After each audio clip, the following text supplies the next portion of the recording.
In his agony, torment, misery, loneliness, and rage, he would wrought such devastation as was never known. He began to devour the remnants of his mother. With iron will, he forged into the abyss, but with but one purpose. All that lay before him must be abolished. He began slow, with asteroids and comets, building his strength, testing his limits, preparing his mind. With time, he grew fierce and mighty. He towered over those who tried to oppose him. He devoured all in his wake. An evolution set upon him as he endlessly searched for more. He went from, like, a planet to a sun to a black hole. And now he is a rogue black hole wandering through existence, devouring everything in his path. Are moons different than planets in this world in terms of celestials? If so, what life develops on a moon? Moons are infants, so what happens is at some point in time, the planet, after it's matured, will draw its own surface into the air to create another shell, and draw that shell together, infuse it with its own consciousness, and develop that, and when it's ready, the planet will speed up its rotation and launch the moon into space to create another planet. And that's how celestial beings breed. So the moons eventually become, they're like basically prepubescent planets. So Anima was basically like on the verge of puberty, where his mom was like, alright, get ready for me to send you away. And he's at that like clinging point where he's like, no, I don't want to leave, no, I don't want to leave. And then a being comes by and eats his mom. So it's like, it's not just that he's like, oh my god, he ate my mom. It's that he was at that pivotal point where it's like, you know, his mom's preparing him to leave, but he doesn't want to. And he's just thinking of what life would be like without her. And then all of a sudden she's fucking gone. He never gets the opportunity to prepare. So that just sends him into this fucking rage. And it's like, I feel even Anima has such a voice and character design for such a, like, important character, but character that never actually shows up, and it's only influenced through the Monarch and the Viceroy. So technically, I guess the personality of the Viceroy is indicative of a tiny piece of the overall existence of Anima. No longer was he bound by the rules of normal beings. He was now the ultimate force of destruction, a black hole. When your mom spins those playground spinny things too fast and you get flung off into the horizon. Yes! Exactly, Fury! Exactly! Oh, it's so good. And that way, that's the lore aspect of the reason why there's still planets, despite planets, like, exploding. Because the good celestial beings will breed more planets, whereas the bad celestial beings will just eat planets. So it's this balance between the two. But Anima is trying to break that balance, because if he devours all of existence, that will prove that he has completed his revenge. That's not Mom, that was Dad using the rope in the car.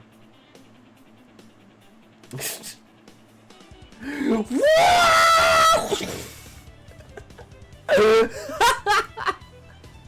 worry, we put hockey pads on him.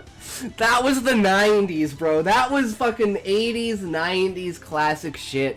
Everyone was trying to have fun. No one cared about regulations. People died all the time because of it. But shit fucking happens and we had a good time. Now people die all the time and we can't have fun. Nothing. Like, the only thing that changed is now we can't have fun. Now people just die for the stupid fuckingest reasons. Like, if you heard about the 9-year-old girl that, like, died because her mom kept her in a car during her shift for 8 hours. I was like, what the fuck? That's fucked up.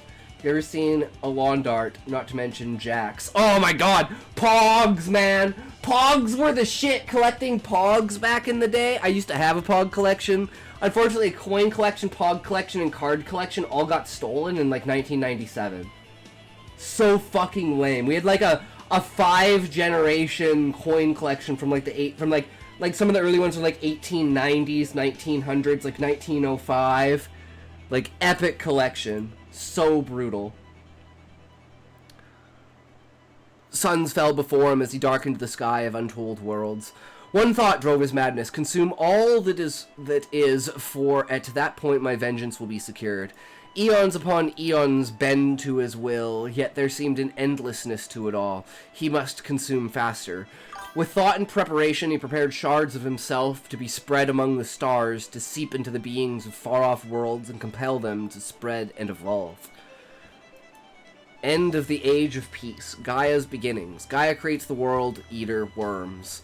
This spawns the first consciousness, the World Eaters. Jormungand, Tiamat, Vertra, the Great Worms. Jormungand and Tiamat create Shinryu. Vitra and Jormungand create Nidhogg.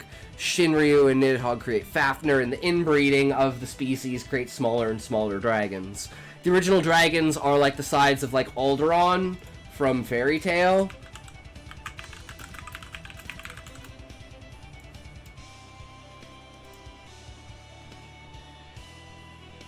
Where he's literally like has like cities on.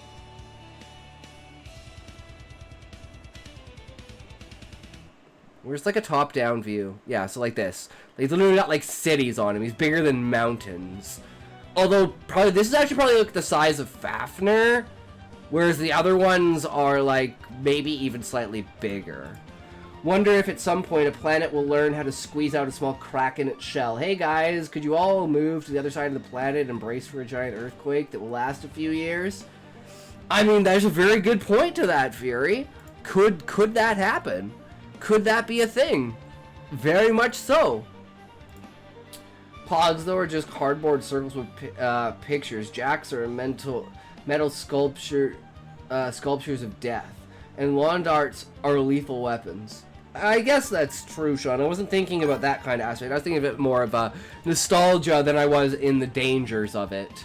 But yeah, I guess you're right. And, like, the planet literally is, like, traveling. Like, imagine if it knew. So now you could create your own story, Furry, with this as, like, the planet knows that the sun is going to go supernova. So it literally, like, cracks the shell, creates the pressure gap, and uses it as, like, an engine to push the planet out into space and, like, try to find a new sun and make itself, like, a rogue planet. In my house, we have Metal D4S. I am lucky to have ever stepped on one. Oh, Metal D4s, like dice 4s. With the like, because they're like that, right? So they have like the points on top. Never stepped on one. A couple of my family members, not so much. Oh, never sharpen your crayons, guys, so the planet uses fart propulsion to escape a supernova. Exactly! Exactly! It's fucking great. I love it. You could definitely do that as a spin-off story. And you know what's great about that? And you know what's amazing? Actually, dude, that expands the entire ending. Because look at this. This is how the ending of the story goes. Without even thinking about it or having any connection to it, guys. He came up with something that I couldn't come up with for how the series should end. Where is the chapter drafts? Here we go. Ending final. So, at the end, right, when Gaia's, she's destroyed the planet and come out of the planet. Where is it? She looked upon her tattered home. She felt the power of the arrow and prepared. The arrow passed the string and she released. My eyes could not be telling me the truth. As Gaia's arms went limp, the force of her momentum waved her palm and struck the planet. So she's like, as she's like leaving her body, she lets her arm fall and smash the planet. And maybe we can lead up to this where it's like she puts a crack in it and it releases all of that air that's pent up from her tear, because she sends a tear down to cover the top to basically create an ice shield around the planet. And maybe she shatters a piece of it, and just like, boom, planet jets off as a rogue planet. Because sending it off as a rogue planet is literally what she does at the end. And the idea is you're supposed to imagine that the moon was once Gaia's shell. And it's now just this empty, broken shell, whereas a normal moon would be, like, have life on it and evolving. Like other moons do in our solar system. But our moon seems to be the one and only moon that seems to be bereft of life for some odd reason.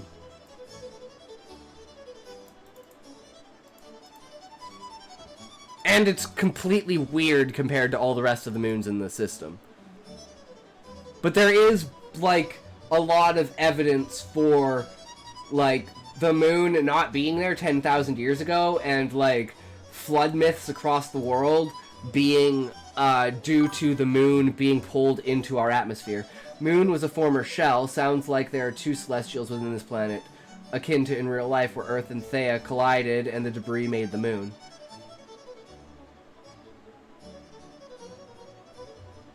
The moon is the tree itself. So the moon was already shattered, and I wasn't sure when I made... Our moon is a blob that was knocked out of Earth while it was still molten. That's the Mariana's Trench's origin. Yes, there's lots of different types of origin stories for the moon. But, there are also other scientific reasons for it. Maybe it's just like the positioning of the moon. Maybe the moon used to be way further away, and then the moon got really close, and now the moon's moving even further away. You know? But there's a lot of contradictory science that says the moon like wasn't there, then all of a sudden it was there, and there's things that say that the moon actually formed within like a couple of hours, not over like multiple years. And yet there's still contradictions with like the reason why we have like moonquakes and stuff like that, and like the overall like structure of the moon. You know, we've solved a lot of them through analysis, but like we need to actually like go to the moon and figure a lot of shit out. Because for all we know, there could be the tiniest little bit of volcanic activity still inside of the moon.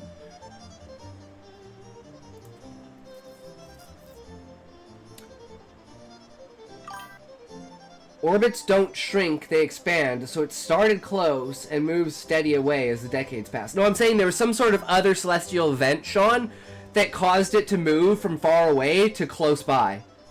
I think they calculated the moon's age essentially by counting craters. Yes, Furry, that is the general way. Like, if you just go like this and you say, how do scientists tell how old a celestial body is? And it'll say how many craters. Determine the age of celestial bodies using various methods, primarily relying on principles of physics, chemistry, radiometric, decay, but, where does it say? Radiometrics, stellar evolution, and spectroscopy. Crater counting, here we go. Planets and moons with solid surfaces accumulate... That's for, like, non-solid surfaces, right? Because you can't do that for a gaseous giant, right?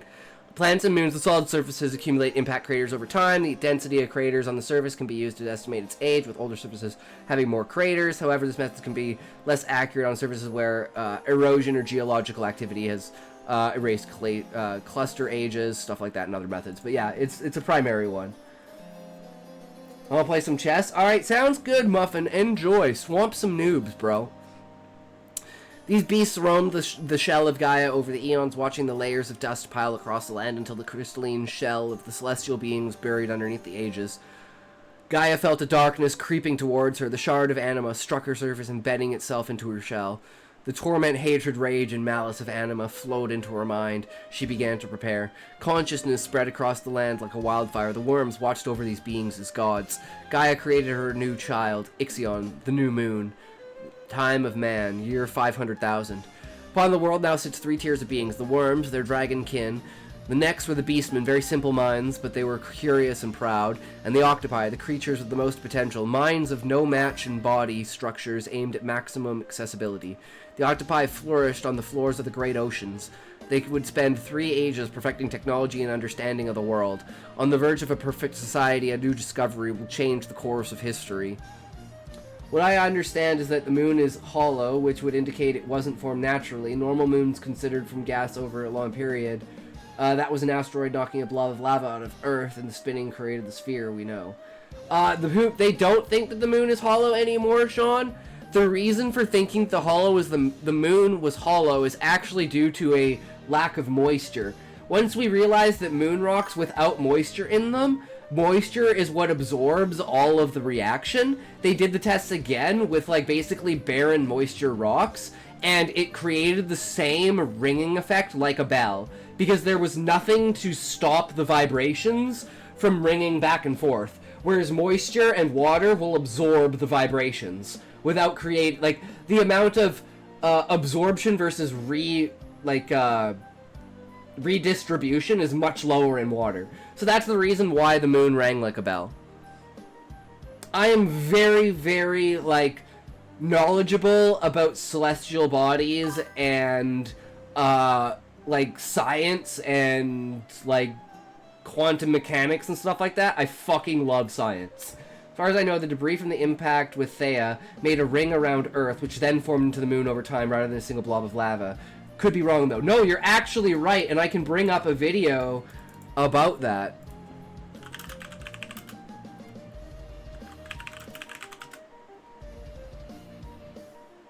What would happen if the Earth had rings? And somewhere in here, he talks about the early stages of Earth would have had rings on them before the moon formed. So you're absolutely right. That's one of the theories, though. The problem is there are different theories for how it could have been made. It's like, as we get more information, we can learn more. As Isaac Asimov said, I just wish they got their science right before I wrote that story. Yeah, it's like if you're trying to write a story based on, like, facts, and then you find out 20 years later that those facts were wrong, that's gotta suck for, like, the idea of your story, right? Because it's like, oh, well, I thought it was based on facts, but then, you know, in hindsight, it's like, well, shit, nothing's ever true, right? So it's like, it's a very, very powerful thing to get kicked off that edge, right? What are the mathematics for the distribution percent scaling increase of the population over 20k years? Starting with a population of 100,000, we got up to like 1 or 2 million. Professor and his intern at the most prestigious college of their civilization set out on a journey that would mold the world anew. Shard of anima has been discovered, and a small submarine on the edge of the deepest plate. They found the source of this strange energy. Gaia had been preparing for this. She used her power to partition the consciousness of Victor to retain a small piece of his original self. Victor and Matthew were consumed by anima, and thus the corruption of consciousness began. With the knowledge of space and time, these two octopi would mold what was to come. They began Project Open Air. They had previously escaped the confines of water to discover the land and air above them. This new endeavor would see a new species arrive, one capable of conquering the surface. For 1,000 years, they toiled to create a device that would facilitate the transition of water to air. The experiment was set to the volunteers were ready. The dome was complete, and all that was left was to wait. Domed city, 1,000 square kilometers on a hydraulic press that would lift it slowly to the surface. It's more people ripping on him for getting the science wrong. He's like, don't blame me, I read the books of the time, the scientists got it wrong, and hadn't fixed it in time by the time I wrote my stories. Yep. Over time, the water content in the air would be lowered to a mist to eventually full air. Over 3,000 years, they molded this society with genetic experiments, exposure techniques, and natural evolution. The octopi had now become a land-faring species as the dome sits atop the ocean. The age of beasts, 4,000 years later. Upon spreading across the land, the octopi had begun a war with the inhabitants. The primitive beastmen yet held no ground against the far superior technology of the octopi. Year 524,750 present time. Year 1600-ish of the crystalline era. At some point in time here, Monarch pulls the moon out of the sky. Crystalline consciousness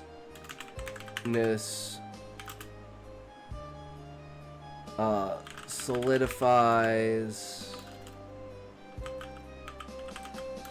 into the tree. And then it becomes the crystalline era where they move everyone. Then Monarch moves population from the broken dome at the base of the roots of the tree before the tree consumes the dome. And then everyone lives inside of the tree. And that's like bringing us up to the present of what the world is now. Oh, that reminds me of a world I had once. It was weird. They had perpetual motion machines, magnets that would, in that world, had a north, south, east, and west pole. So they had infinite energy and stuff. Oh, that's fucking cool. Ours is they figured out how to use the consciousness of the shell of Gaia in order to basically power their technology. So they were like using the energy of consciousness to facilitate their energy. All right.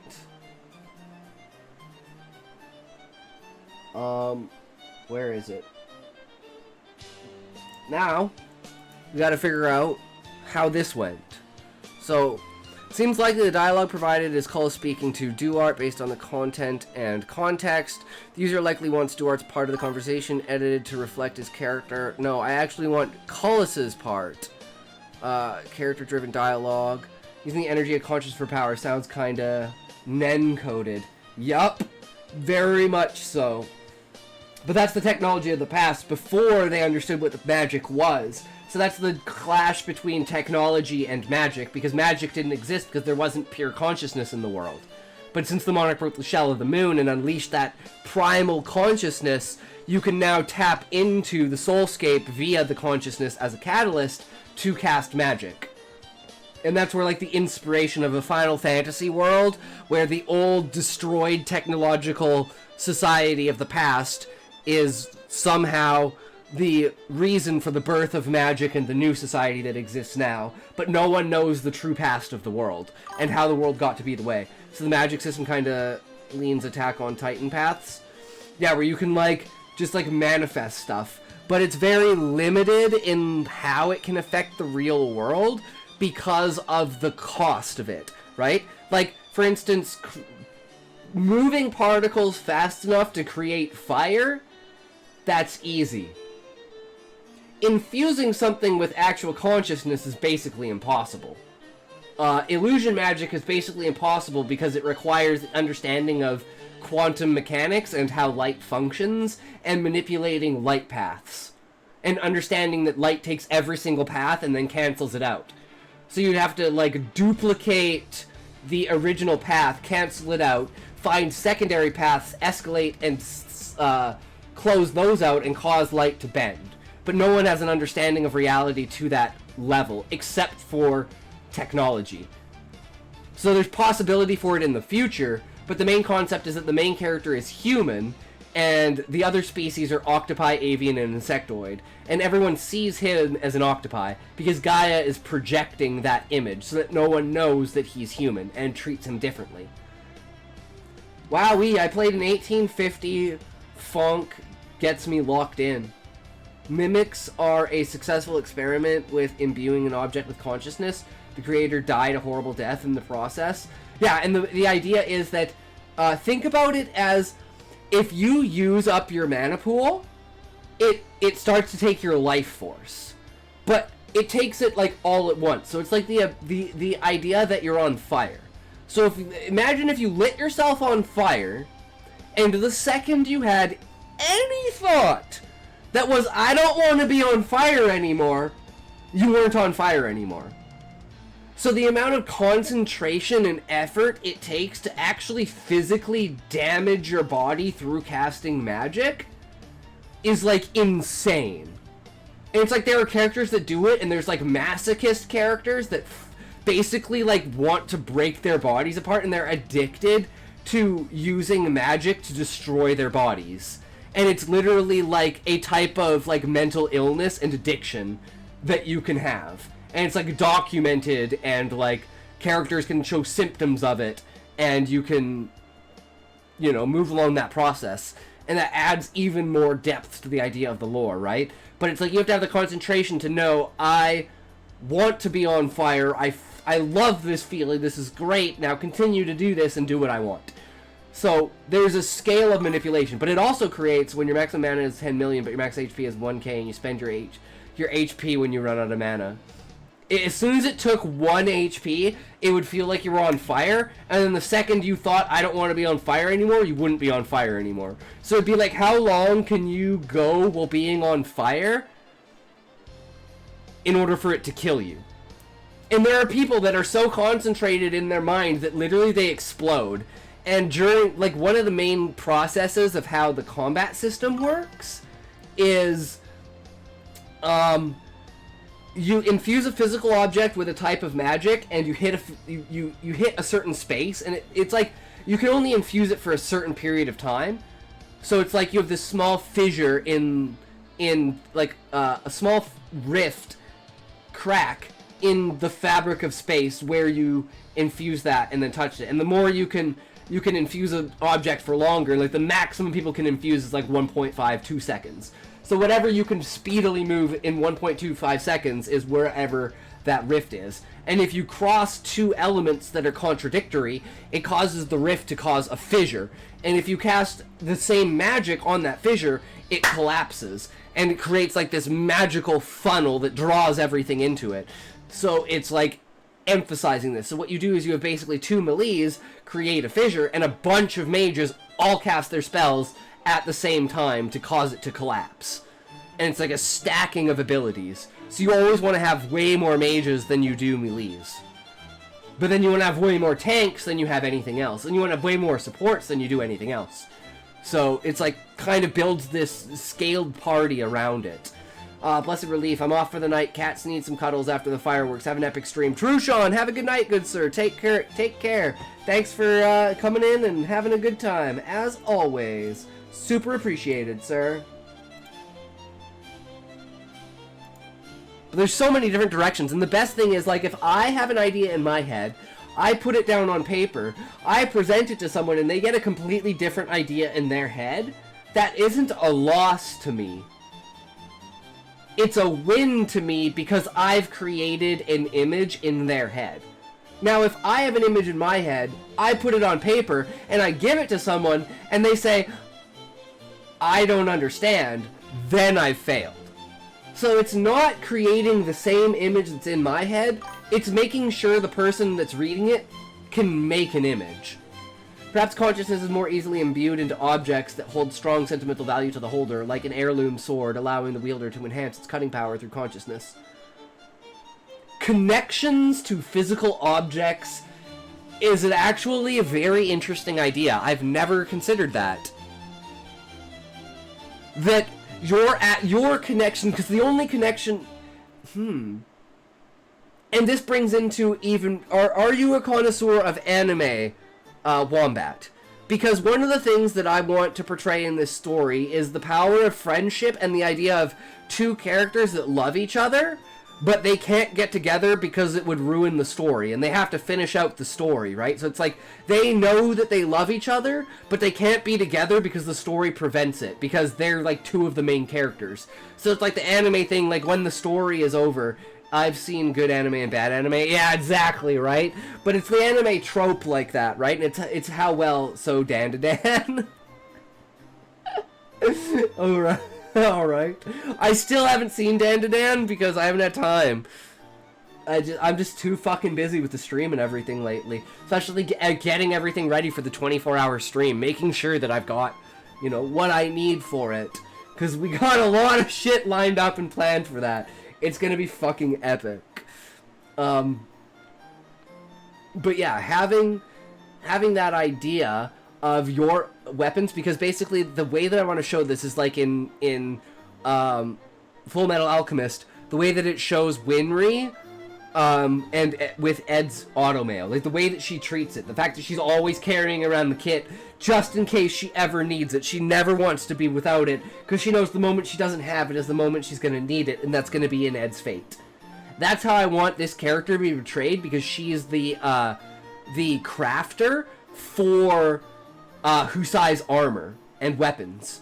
So it's like, it's not just how and that makes the connection towards the armor and weapons more like stronger for Husai, because it's not only, oh, these are my personal things that are going to keep me alive as I'm adventuring, you know, my weapons and my armor. They're also made by a person that I very deeply love and care for, and they very love and care for me, and that emotion is literally woven into the fabric of reality that this equipment is made out of. Ridri loves Ed, and yet she never made him automail stilts so he could be unshort. SMH. Well, it has to do with, like, I'm pretty sure it has to do with proportions. Like, that would just throw off his body weight, right? If she made his legs, like, slightly longer so he wasn't short, make his arms slightly longer, I think that would just throw off his entire movement schematic. I mean, he'd eventually get used to it, so if she did that in the beginning, that would make sense, but that's absolutely hilarious that that's not that would be a great fan fiction. Where they're, like, married years later, and she's so tired of him saying he's short, that she literally just, like, modifies his automail and, like, does, like, a stretching technique for his, like, other leg. Or it's like he's just, like, walking around with, like, 1 foot difference on his, like, leg. Oh, man, that would be so fucking funny. But he always complains that, you know, the proportions of it are, like, slightly off or whatever. You know, his one leg's slightly longer or shorter than the other, depending upon the different type of automail, plus how he's manipulated it over time, right? Turning it into different things and then turning it back, causing it to wave in its structure, essentially, like, kind of like rusting its ability to form. But I love that. How you can get in super in-depth and understanding of that, and that can create, like, because I think the best way to create power structures is to have scaling factors of addition and multiplication. And you build the idea of the world around these scaling factors. So the more factors that these characters have, the more you can envision that scaling making them stronger. Like, for instance, the strongest of the strong characters are, if this is a scale of adventurers, from, like, let's say this is the top 100 adventurers, and this is, like, 100th top, and this is the number 1 top. This is what 100 is. This is what 50 is. This is what 75 is. This is what, like, 85 is. This is what the Warriors of Light are. And that actually, like, extends way beyond the screen. You could even say it, like, overlaps again. Their scale and strength is so unfathomably different from any other character for 3 reasons. They are direct descendants of the monarch, of his bloodline, so they have all of his genetic enhancements. Second, their armor is direct relic armor pulled from the original schematics of how to make technology, perfected and imbued with magic. And their understanding of the magic system, the world, and everything is just so top-notch that they basically perfect every way of possibly casting magic. And that makes them just so unbelievably stronger than everyone else that they literally have to use fake IDs to pretend that they're like 50 or 60 different people. Yeah, Zip Law, 20% of characters have 80% of the power approximately, and 20% of the really strong characters have 80% of the power among those characters. Yeah. And the problem I have is when people use the law, but they don't justify it. I want it to be completely justified when you look at it and you go, oh, that's why! It's like the difference between artifact armor and relic armor. Artifact armor is like current day use of armor imbued with magic. Relic armor is literally like taking a space marine like armor and imbuing it with magic. As opposed to, like, let's say, a army uniform. So you're taking, like, a U.S. Army military uniform, imbuing it with magic, or you're taking a fucking Space Marine armor and imbuing it with magic. It's gonna be unfathomably stronger, right? The material it's made from, the technology used in it, like some of the members of the Phantom Troop are kind of weak compared to others. Yes, but they're still all insanely strong, but when you put them on a scale together, right? It's just like, same thing with like the party with Husai. Like, Husai's up here, most of the characters are here, but you still have some characters that are down here. Because there's like 70 or 80 main characters that come throughout the party, throughout like the different beastmen, the different people in the tree, different adventurers, all of Husai's original party, the Warriors of Light, all the Guardians of the Warriors of Light, all of the fallen adventurers that are following the Warriors of Light, all the bad guys as well, the Monarch, the Viceroy, everyone inside of the tree. like monsters in the real world, notorious monsters, the dragons, like there's just so much to cover over everything, right? So everyone's like, you need to make an anime. I'm like, I'd rather write it as a book, and then maybe, you know, if I get good enough at drawing, because the idea is to get it sanctioned by Square Enix as a 100% legitimate Final Fantasy based fan fiction, giving it a Final Fantasy title as the first official Final Fantasy book. Like, that is my ultimate goal, hope, that, like, if I was God, that was the outcome I would make for myself. The reality of it, yeah, you know, right? But that's the, you always gotta have the hope and hope for the beyond, but expect reality, right? I think people that either don't have the like unachievable hope never push their dreams far enough, or people that think that hope is their expectation, and if they don't reach that goal, they haven't succeeded. It's like, no, like, there are 7 people in here right now, guys. As far as I'm concerned, I've fucking succeeded and completely shot way past expectations that I would ever have for the stream. Like, I never expected anyone would be fucking interested in my random story ideas on Twitch, right? Write a rough draft for a pilot chapter once for an anime-inspired Wii comic, no pictures. Premise was a battle shonen where the protag collects powers from defeated enemies like he is all for one. That chapter sucked. Webcomic. Ah, that's so cool. I love that. See, there's people that, like, hate fan art. Or like fanfic. I love fanfic because I love inspiration. Like, it's one thing saying, oh, I think my fanfic is better than the real thing. Yeah, sure, you can have that opinion.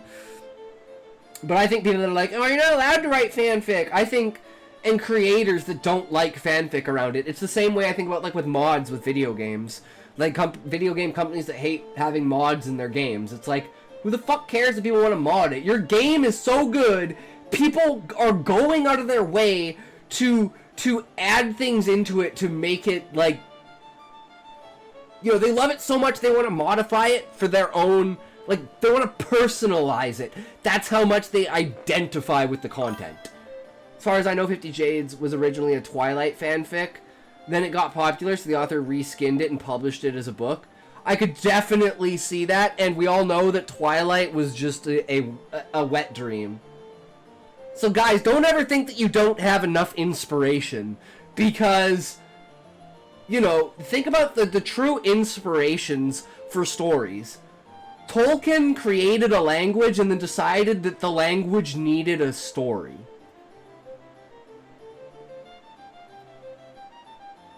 Like, Frank Herbert, as far as I know, the origins for it are, he was, like, raised extremely religiously zealoted. So when he broke away from that, this was, like, his portrayal in a sci-fi setting of the problems of religious fanaticism and, like, messiah complexes, and propping people up to, like, a superhuman level. Another fun 50 Shades fact, Christian Grey is the author, self-insert. Good artists create, great artists steal. Some guy... No, it's amateurs imitate and professionals steal. I don't know if that was...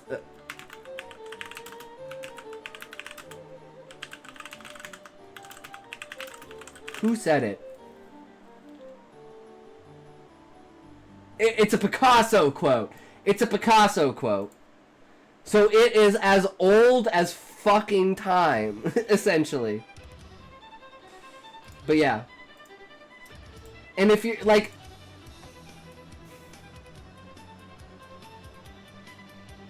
If you're not willing to steal the best... Picasso wasn't that long ago. What, like 300 years, right? 300 years? 200, like, more than, like, wait, 50? Wait, 50? There was a Dialga when time was made. Wait, am I I'm retarded?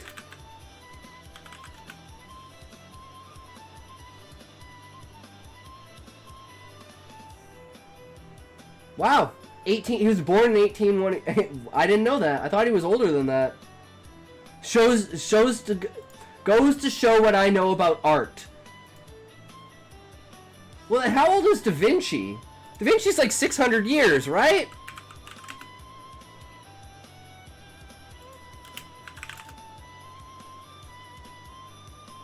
$1450 to 1519. So yeah, like 500 to 550 years.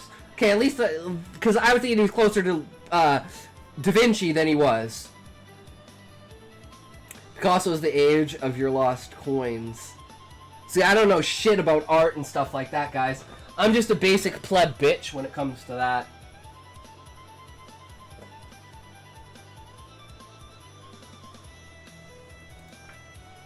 I'm just high as fuck for getting everything that happens, guys. I'm just here to facilitate the understanding that, hey, even those who sound great are still fucking idiots. So never take anything at its face value, right? Just like me. You wouldn't think I'm just some AI construct that's just like randomly pulling shit out of its ass, right? Like, you would never ever even surmise that could possibly be the idea, right? But, I mean, as soon as you think about it and you start putting the pieces together, it starts to make more and more sense.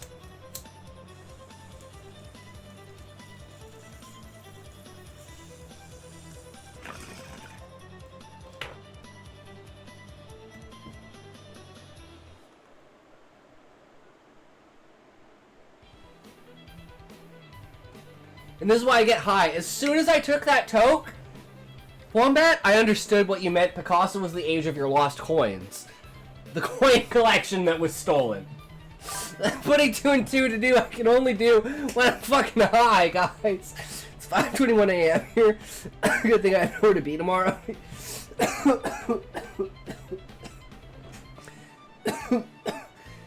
It's 3:22 a.m. for me, too. It's like when an AI script runs too long and starts going insane. It starts repeating itself over and over and over again. It basically loses the plot and it has to be like reset. Yeah. That happens like every like 2 or 3 minutes because of the amount of tangents. I'm like, wait, what is this tangent even about? And that's why the topic can just be completely lost. And then it's like, okay, scrolling back through the logs. Where were we? Okay, this was the original thing. Then we had the tangent here. So then we have to do this. Okay, no, there we go. Yeah, okay. That reminds me. That's what we were doing. It, like, brings us back to the fact that we still haven't done anything with writing when it comes to the story itself. But that's a good thing, because when you're content-brained, there are 2 types of content. Content that expires and content that doesn't. This writing stuff is content that doesn't expire, because it's never going to go away unless I delete it.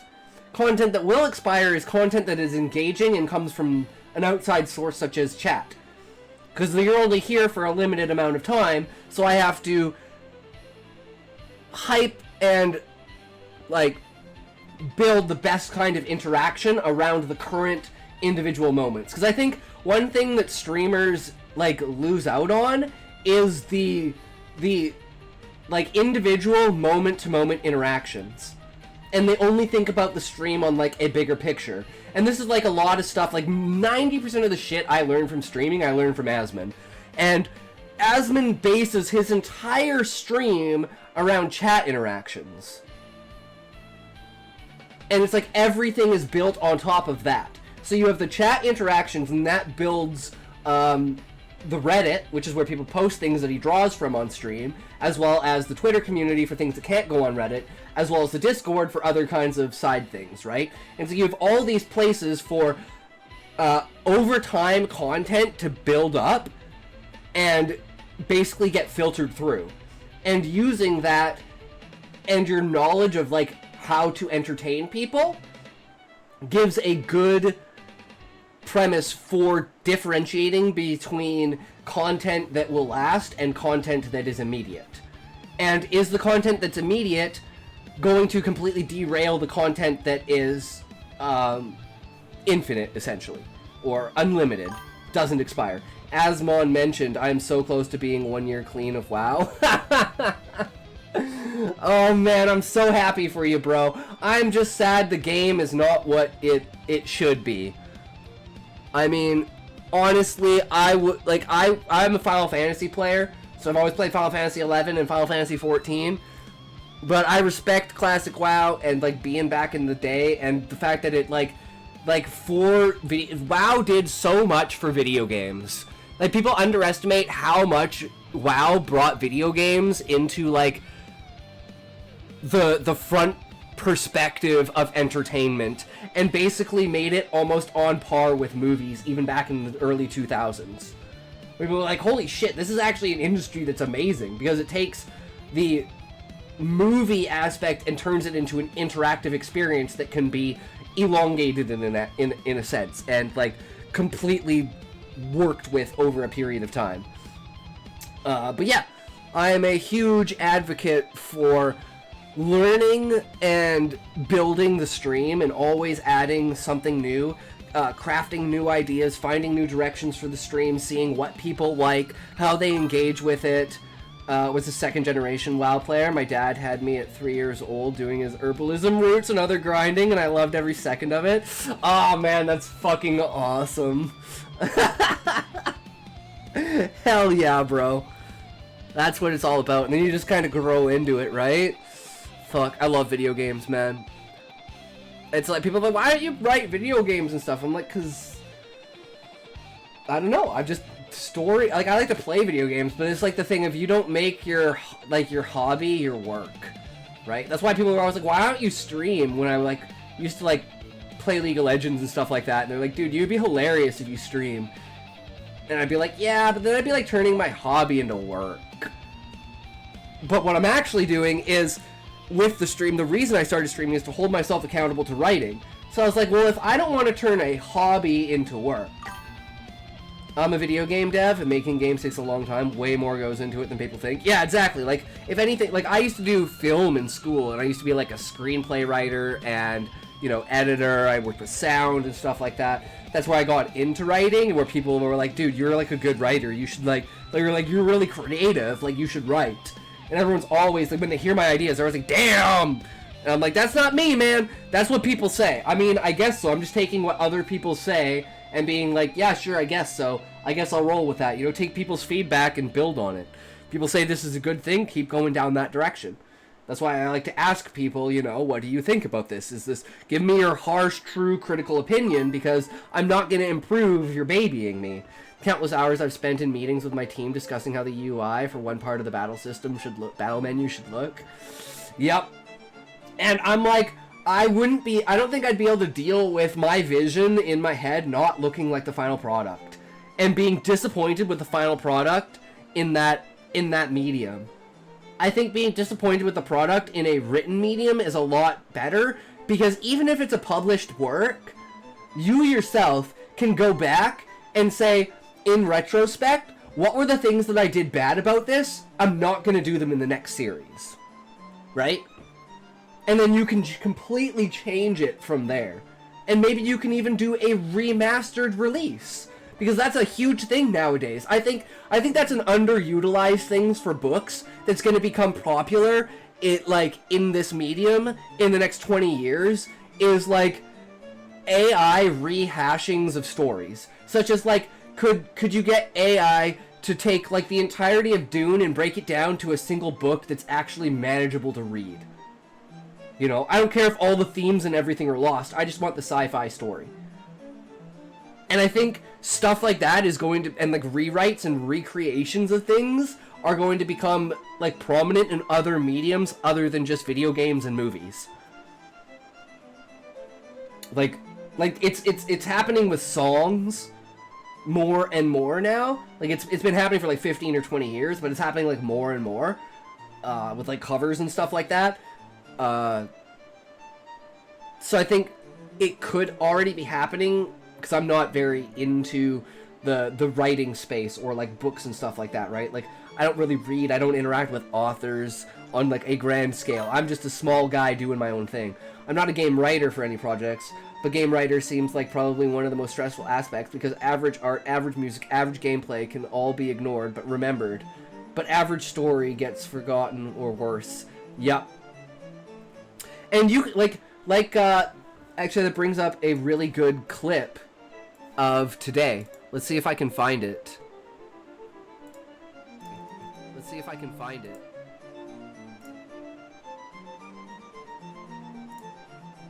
It's like maybe a bit better than Hamas, but that's about it. I mean, fuck. I think it was back here.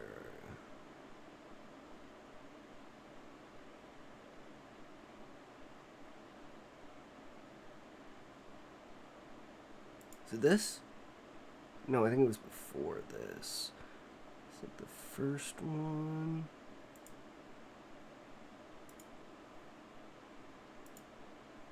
Man, it must have been like really... No, it must have been later in the stream then.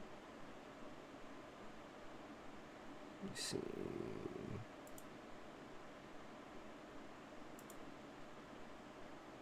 This is all the...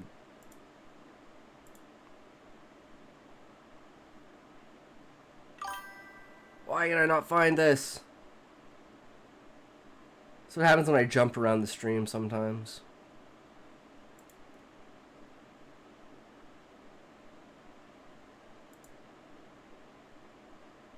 The hell is it? I cannot find it. But there's a clip and he was talking about the I can never remember her name. The chick from she's a video game.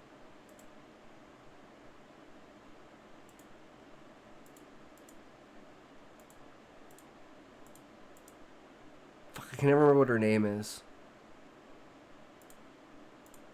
But she was talking about like the different, because she was talking about a conversation she had with him about like the reason why video games, like writing in video games is bad. Like it's like a millennial writing kind of idea. Am I retarded? Was this yesterday? There's no way this was yesterday. But anyways, I can't find it. Fuck it. But anyways, they're talking about that, and she was saying that it's like the size of the company and cutting everything out. Even if you start with a great idea, having to like for instance, like the grand scale of the world, and then being like, oh well, you know, your visuals in this story are too fantastical, and they're outside of the budget of our art scope. So we have to like ground the series more because it's too fantastical for like budget wise. And it's like so many of these factors that cut into the story and have to make the story be rewritten and dumbed down and molded out because there's not enough money, there's not enough vision in it, there's not enough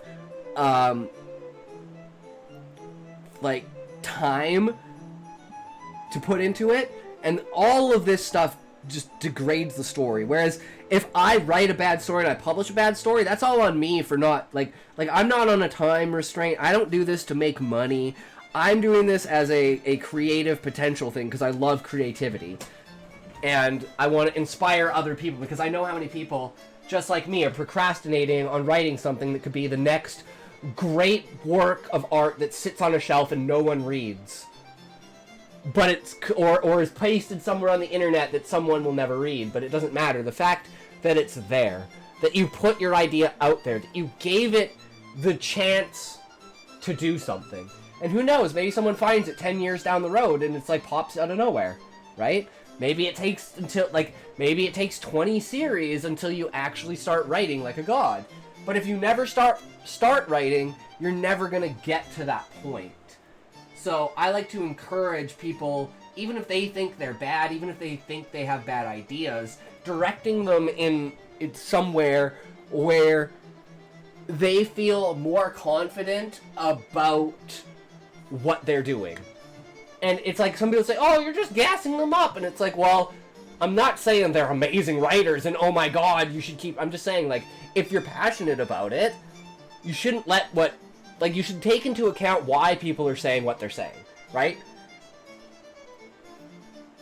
That happened with my team's game. Our writer had to condense most of the narrative just into item descriptions in the tutorial because of scope.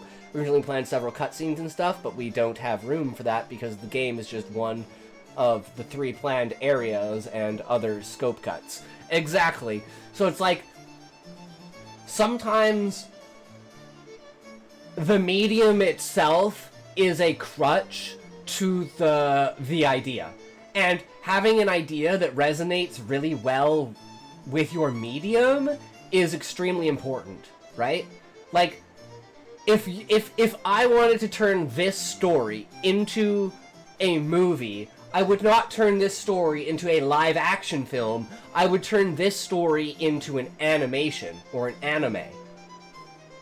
Because that would be the only way you would be able to realistically have every single character other than the main character as non-human. Because otherwise the only actor would be the main actor, and everyone else would be either in suits or CGI. So it would just make way more sense to do it as anime, and you could get way better ideas with the species and how they work. Because, like, all 3 of the species are so fantastically odd and strange that they're so hard to do. Avians that are like, think of like a lamia, but a bird's upper body. So it's like a bird's upper body with like the long snake tail, and they slither with their tail as well as they can fly with their wings. And then the centaurification of a fly and a ladybug to create an insectoid that's kind of like Cocutus from Overlord. Or, and then the octopi are like, their back 3 legs are braided together on each side, and they have their legs out, so they're kind of like, they don't have a body, they're kind of almost like a floating head, because they don't have bones. So, you know, and their left, like, if you know anything about octopi, their genitalia is one of their 8 legs, so their left leg is slightly smaller, and it contains their genitalia, and both male and female have the same genitalia.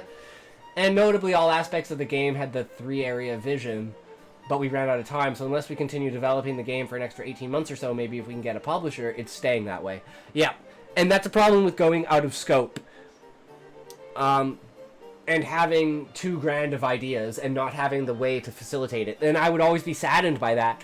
But if I'm writing it in a book, then the only limitation is my own imagination, my own vocabulary, and my own writing ability. And even then, that can be facilitated through either AI or an editor or other people, where it's like, I have the basis of the story as a rough draft, but I'm not good at editing, so I just get someone else to completely edit it into something that's magnificent.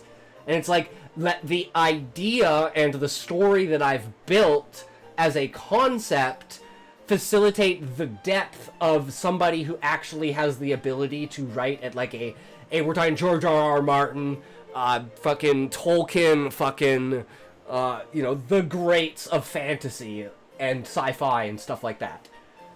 Because, like, if anything, like, my writing's like a 3.5 to a 4. Which isn't bad when you're saying that, like, Stephen King is a 10. And I have, like, no experience, no education, no anything. And everything I've done is self-taught, other than high school education and, like, a little bit of film. I just have a grand imagination, and my ideas tend to just spark into fucking infinity. And I just want to throw them down on paper. Yeah, with this story, one of the major themes is the idea of the dissonance between the player satisfaction and the character satisfaction, so the game medium is perfect. In the game, and the best in-slot item for character reawakening, for each character, reawakens past traumas for them. And that kind of, like, makes them stronger, because they've come to overcome some sort of epic, like, that's kind of how my main character, like, evolves himself. A quarter of the way through the book, an extreme event happens, and it's like the fall of the main character, and he falls into like a depression, and he doesn't want to be the leader anymore, and, you know, he basically like leaves his station as leader of the Adventurers Guild, and like the main fucking commander of everything, and just like falls into a depression, and all the other characters have to, like, raise him back up. And one of the main things in the story is, like, plays, songs, dances, and poems. And two of the main characters are bards. One of them's a very philosophical, like, understanding, like, down-to-earth bard, and the other one's a very, like, fantastical, out-of-this-world, Shakespearean-type bard. And they play off of each other, and basically they create a play to immortalize the death of this character. And this death of this character is so pivotal and so important to the story because of how it affects the main character, how it develops him, how it reveals who the main enemy is, how it's been completely built up as this character to join the party, and then all of a sudden they die. The fact that no one can die in the tree and this character dies, it's just... And then the exile of the Adventurers Guild, the entire flipping, like, an Order 66 moment of the story. And this play reveals absolutely everything, and it raises the character out of their stupor to be like, I am Chief Commander, I need to get over this. And he finds the things that he needs to, that Zaid, basically, he never listened to Zaid, and if he had, his adventure would be completely different, because he would have found the things that he was searching for from the beginning. But he ignored Zaid. Well, no, the items that reawaken trauma make them, descend in a negative way, especially if you force them to keep using it. Then there are items that can bring them out of it if they aren't too deep via healthy coping mechanisms, so those items aren't as good on them. Gameplay power goes up, but the character's mental health goes down, without any direct gameplay effect until they essentially break. Ah, I see. But you could play the narrative as them getting over their trauma by using the items as a facilitating catalyst. Because you need something that the player can do in order to interact with it, right?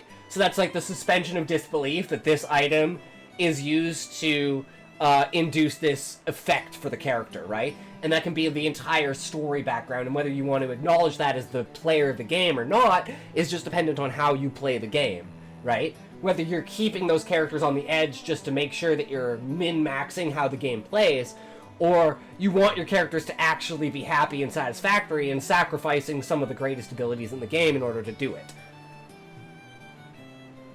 Or using a medium of both in order to facilitate gaining those abilities, but gaining back slight amounts and overcoming that trauma as well. And depending on how you are as a player, that affects your gameplay, which I think is a really powerful and easy depth tool for interacting in a game. So I actually really like that. It's a cool concept. It's like this game I played back in the day in PS2. Is like a morph. You could like morph into a demon and go super fucking OP anytime you wanted, but if you built your bar up to 100%, the game was over and you just died.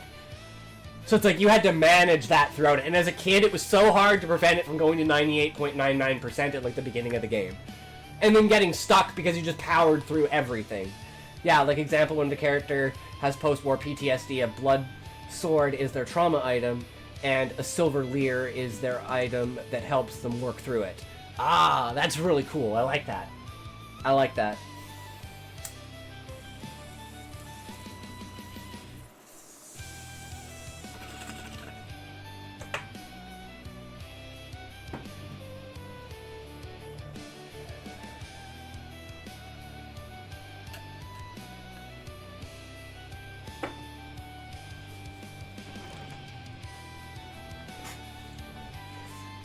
And that's a good way for the character to also, like, because there's, you know,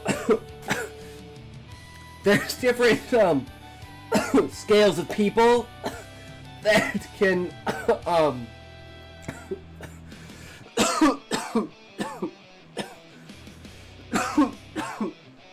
excuse me, emotionally connect with the character. Like, I am an extremely emotional person, and I can, like, almost instantly connect with a character. But I know people that take, like, even if you heard the entire character's backstory, you knew everything about the character, and it was a super in-depth character, they still wouldn't have like an emotional connection to them. Big Man Big Francis, thank you for the follow, good sir. I didn't know you weren't following Big Man Francis. I'm super glad you are now, bro. Hell yeah, brother. That's what it's all about. Pop off, bro. I just remembered that this is an actual... I totally forgot this is an actual command. Why are you smoking? Baby. What? When did you start smoking? No one ever uses it. 9-ish. So you have been lying. Now makes sense. I have so many commands, I don't even... half the time, I don't even remember. Our newest one, though, that we put in yesterday is gay. How gay are you? My gay aura is 574%. How gay are you?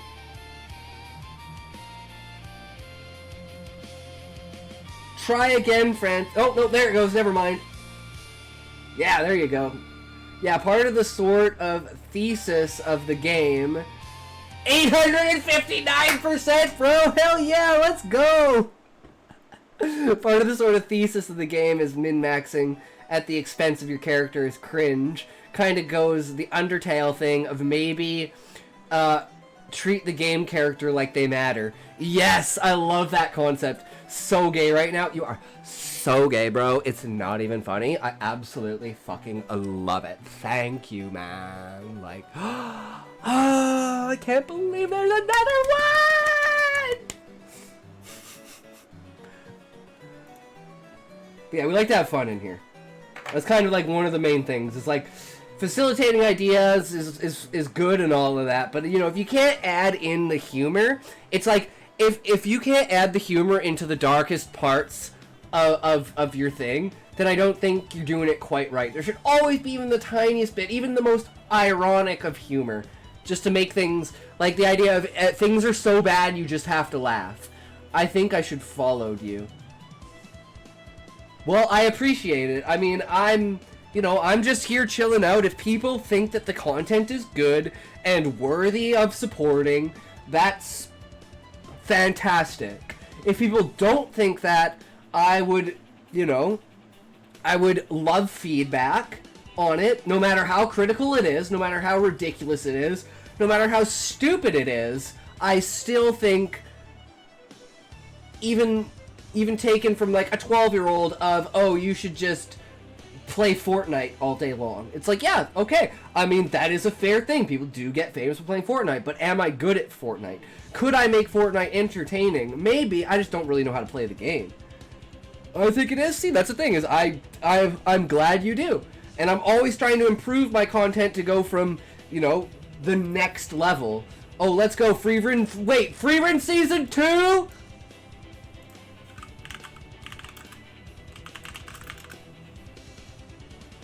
Oh my fucking god. 2 hours ago.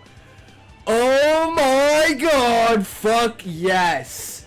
Freerun is like the perfect example of what do you call it? Like,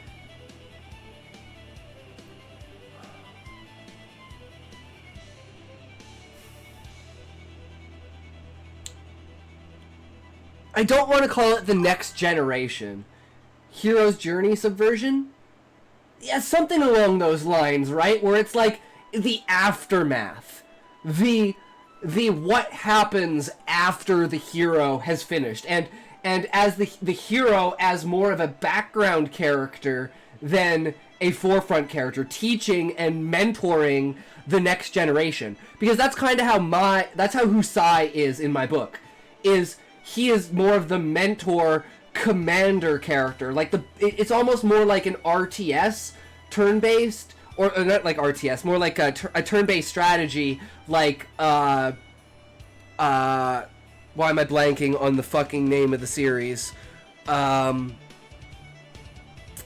a Nintendo game.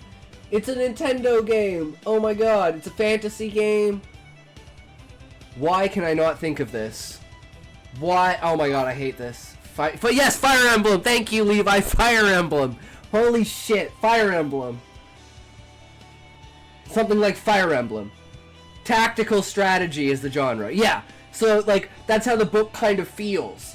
It's like you know, every character kind of has their turn, but it's all dictated through different stages. Like Husai is like takes time to make his commands, but then there's like secondary command structures for like immediate commands, and then his commands overwrite those commands, and it's like people making mistakes, you know, stuff like that. Like a big part of it's like Uma Musume, he's training up his horses and sending them off to the races.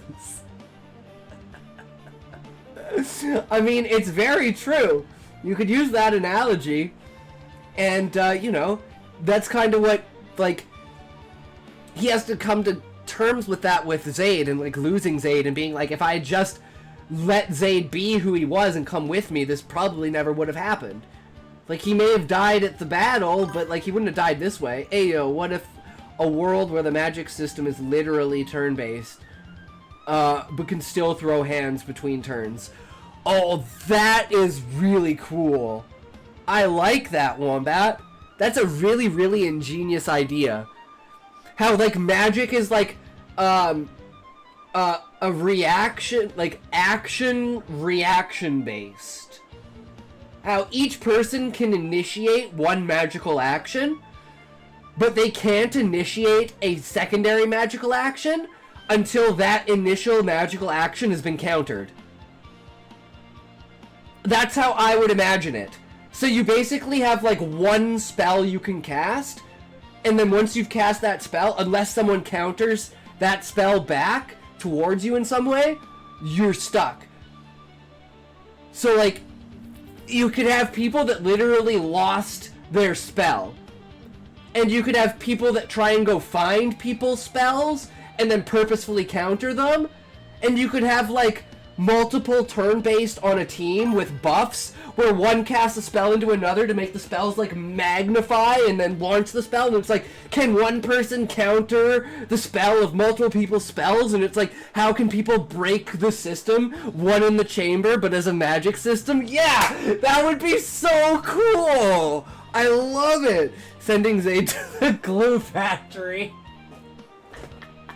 Yeah, that's literally what we're doing.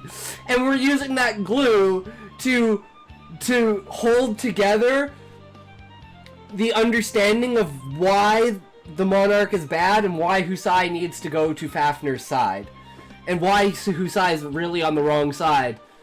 And the entire Adventurers Guild's on the wrong side. It's all the fucking Monarch, which is actually Anima.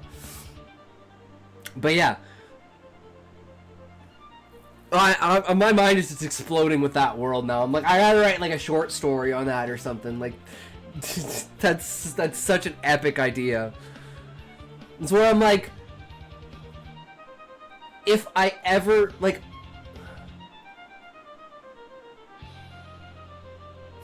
as an idea person, I would rather I could throw ideas. Like my thing I always wanted to do ever since I was a kid is I always wanted to be in a think tank. Whether it was for science, for art, for just fucking anything. I always wanted to be in a think tank. That was like how I think of everything. I'm not necessarily the best at coming up with my own original ideas, but I am really good at fleshing out other people's ideas and seeing perspectives that not necessarily other people would see. And taking things in scope way beyond and like extrapolating out from that and like molding different systems together and stuff.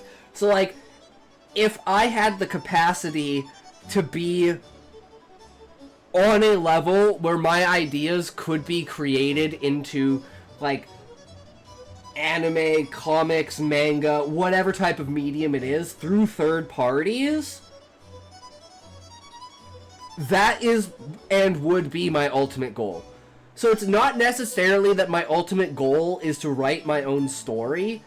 It is to allow the facilitation of my ideas to enhance and affect other people's writings, and for, you know, that to kind of shine through in either a minor way or a major way, depending upon, you know, the influence itself. Because like I said, I don't want to be a person that follows trends. I want to be a person that creates trends. Like,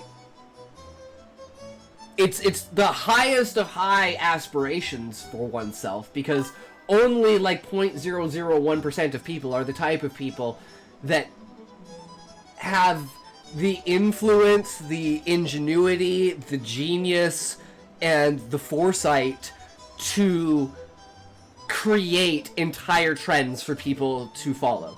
Same, I'm way better at backseat world building than doing my own. It took me 2 hours today just writing a paragraph about how a specific secret organization works. And that's exactly why I'm writing an entire side story developing how the Adventurers Guild deals with removing licenses and dealing with like bad actor adventurers, and how those adventurers mold into the underground Adventurers Guild, like the Dark Guild, and how the Monarch's bloodline facilitates that through their necessity of secrecy and like being hidden. And it plays on the morals of, does your own survival justify you supporting people that are terrible people, but they will hold your secret? Because it's mutually assured destruction. If they rat you out, you rat them out, and you're their headquarters, so it's like them keeping your secret is their tax on you keeping their stuff safe. So it's a very barter on idea system that breaks down morally as you look at it, but it's based on survival. So how can you look at something morally when your survival is at stake? That's the question.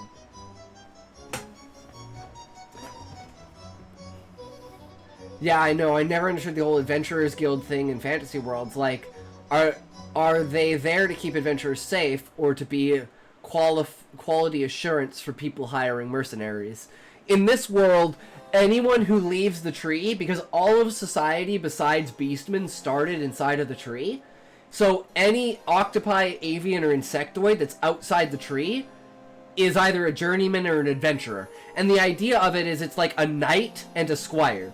So you have a journeyman who you take the journeyman test, and you're allowed to leave the tree to go to Ifrit, the city outside of the tree, but you have to basically be picked up by an adventurer and have a knight that you work with who then trains you to become a knight, and the idea is whoever knights you to be an adventurer, that's where the like value of the basis of your career as a knight is. So the more prestigious a knight knights you, the more prestigious you are. And it's like this whole build-up thing. And you can have like multiple squires depending upon what level of adventurer you are, and that way you know that everyone outside of the tree is an adventurer. Because life inside of the tree is absolutely perfect. Why would anyone want to leave the tree? The only people that want to leave the tree understand the stagnance of a society that never evolves because it's never forced to. You're never forced to press the line on anything. Everything's just given to you. It's a complete utopia. You're never in need of anything. You just consume entertainment and create entertainment until you're so bored you just don't want to exist anymore. Eldari. Yup. And that's where the idea of like why plays, dances, poems, entertainment like that is so prevalent in this society, because that's all they have to latch onto. And they don't have a history. Their only history is the history of the Beastmen. And it's such a double standard for the society that most of the society hates beastmen and thinks of them as such a lower class, but most of their stories and like great epics are actually based on stories from the religions of the beastmen. When Shlanish coming.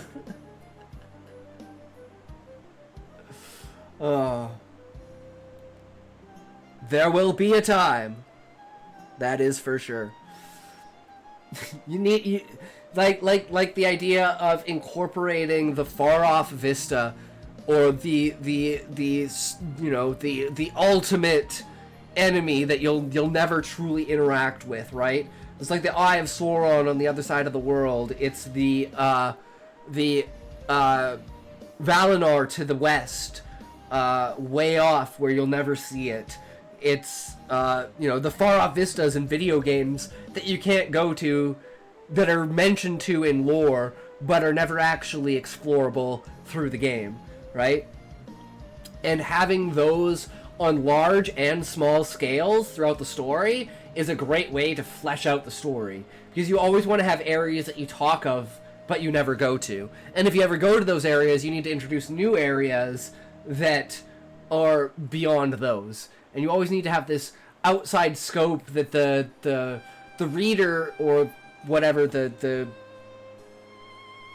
person consuming the content is thinking that this is not the entire, like, the story itself takes inside of the scope of a larger world. I know, it's kind of crazy somehow. I have still never read Tolkien.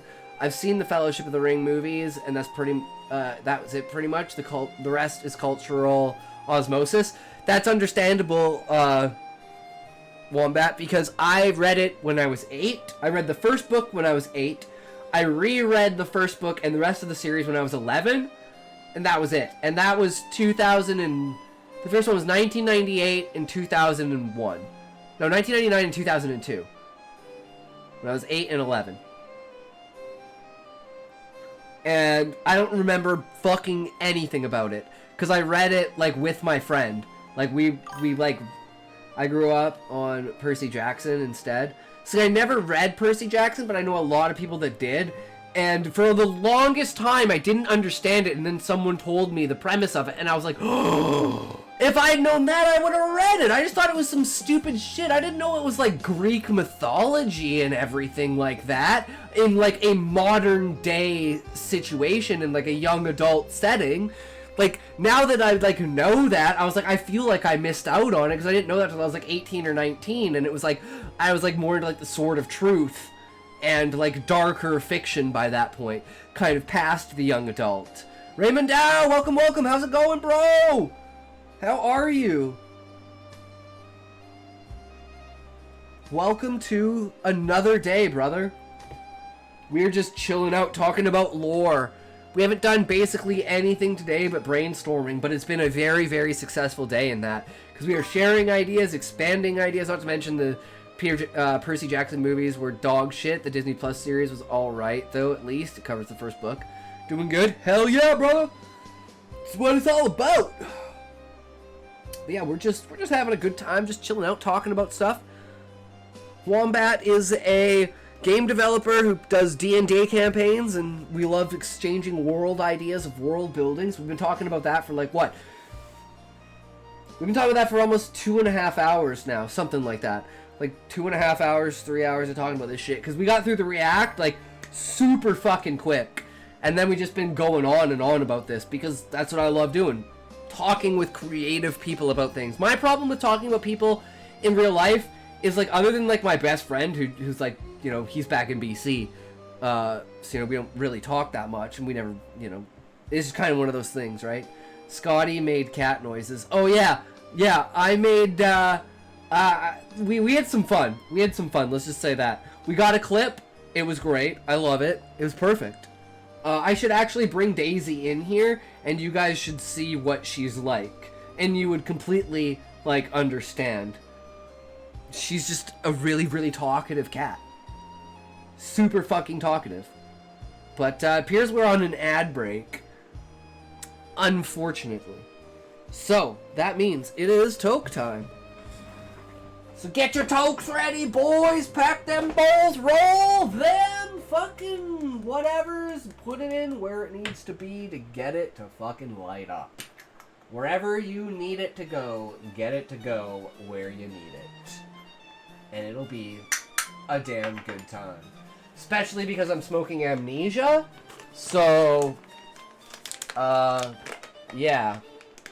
I'm not supposed to remember anything, and I don't really, but I already don't remember things, so it's like, this just is like not remembering times 12.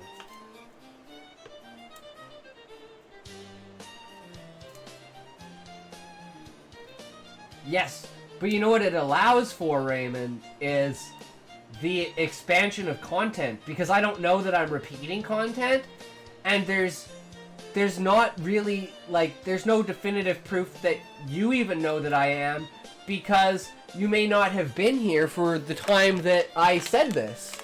So until it, like, happens so much, and the scale and width of the content is so wide that even repeating things is so few and far between, even if it happened, like, on a weekly basis, a lot of you are only in here for small periods of time, so you probably wouldn't even know that I was repeating myself unless you went back and watched a VOD of a stream that you missed. Stream title is always first stream ever. I love people that do that. This is my first stream ever. I've been streaming for 12 years, but this is my first stream ever, guys. I don't know what I'm doing, but it's like, it gives you a leniency, right? Or it makes it be like, oh, you ever watch Brandon Sanderson lectures all week? I've had them playing in the corner of my monitor. We were actually watching one the other day, not necessarily the lecture, but we were watching a podcast on folklore.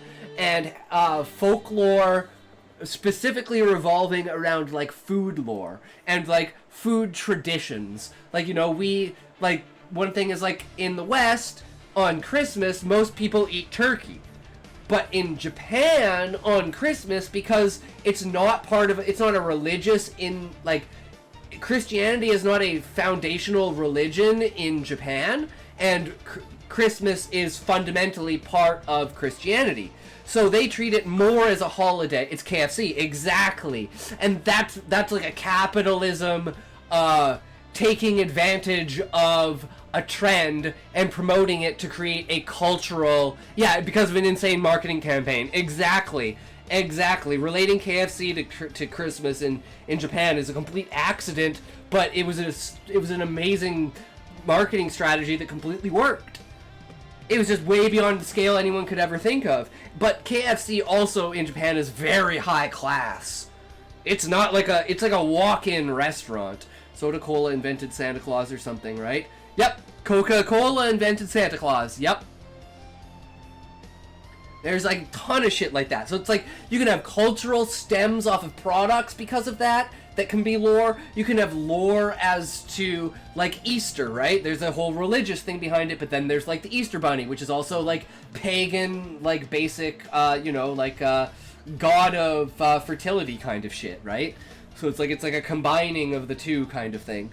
And it's like, you can have the complete clash of them because they come from different areas, right? And having those clashes makes your world seem more real, because it seems like it's a multitude of different things coagulating together rather than one singular direction, right? And no one, like, the suspension of disbelief towards it, you can think even simpler. Think Sam's Onions from Holes. Oh, that's really good. I've never ever thought of that, Wombat. As an example. Yeah. Take something that's so basic and relatable and understandable and give such a, like, shock factor to it, and use that as a facilitator for a great way of saying this is what I did in my last story that I wrote, Cryogen. So in this story, it's a space like sci-fi of, like, before faster than light travel, and you basically have to go into cryogen in order to travel far distances. And the main character is a trucker who basically goes into cryosleep to pass, like, the time between shipments, and he's been there for, like, 8,000 years in reality. And the technology that comes up is Stargates, and he basically, like, invests into it and makes it, like, his own kind of thing and props it up, and eventually gets to the point where he's like, he calls the Stargates, the name for them is Hellgates, because his name is Jervik Helsing. So he calls them the Hellgates, and he uses this as a marketing technique for putting people's fear of the danger right in front of their faces. Like, it's a gate to hell, what's on the other side, nobody knows. But because it's presented this way in a satirical way, it lowers people's guard towards the actual dangers of the technology. and it's a way of just like alleviating people's fear in a very subtle way. Because if people like trying to openly subvert people's fears causes them to think that there is a reason for it, right? Zwinny Zwy Nyop, hi! How's it going, bro? Sorry, I probably butchered your fucking name, bro. Sorry about that. Reminds me of one of the religions in my world. Pufferfish are a sacred animal to the god. It's a monotheistic religion. If you kill one, they force you to eat it, including the venom sac, as a means of cleansing your soul as you die. That's fucking awesome! I love that, Wombat. That's so dark and great. I just had a pretty nice game. Now my opponent is completely lost and they're stalling out the minute on the clock.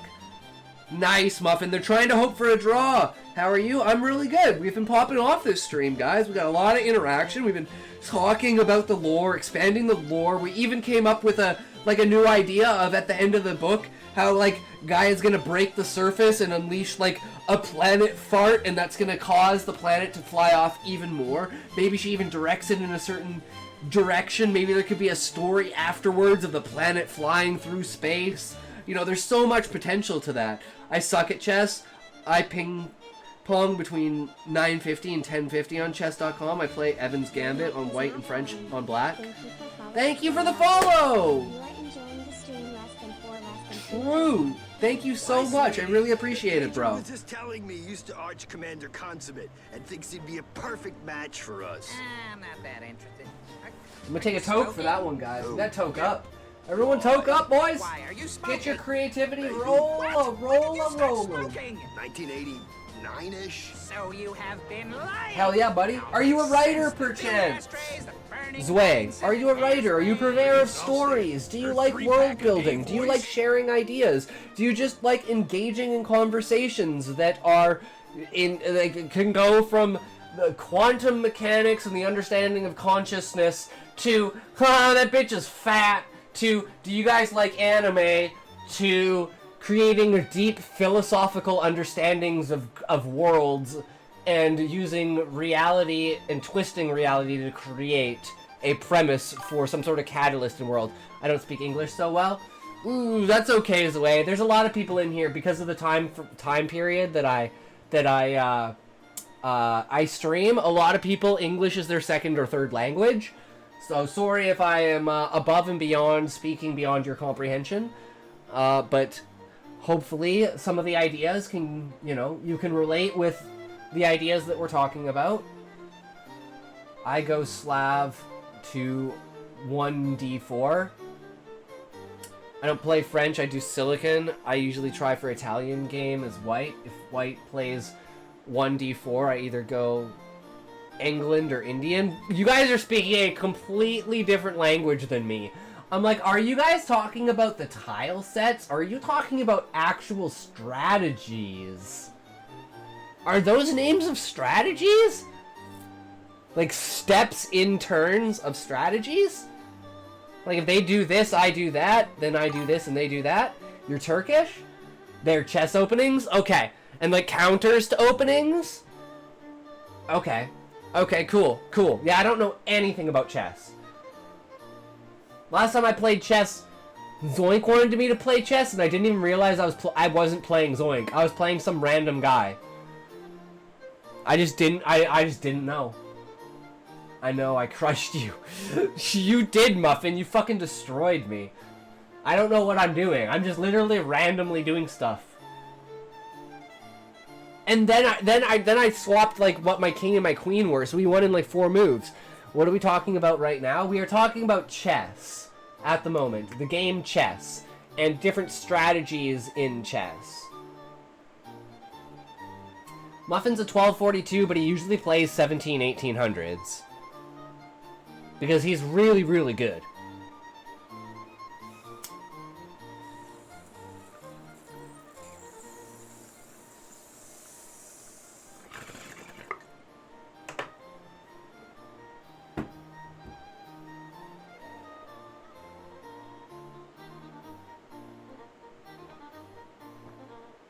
Pretty much every set of the first 4 moves, 4 white and 4 blacks, of a chess game has a name.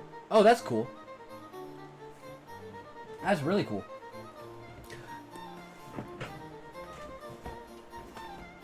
I mean, my only comparison to that...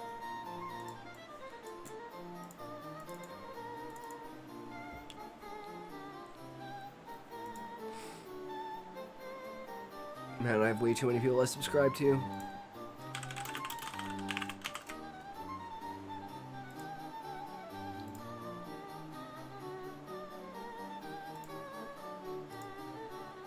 For StarCraft, I could tell you...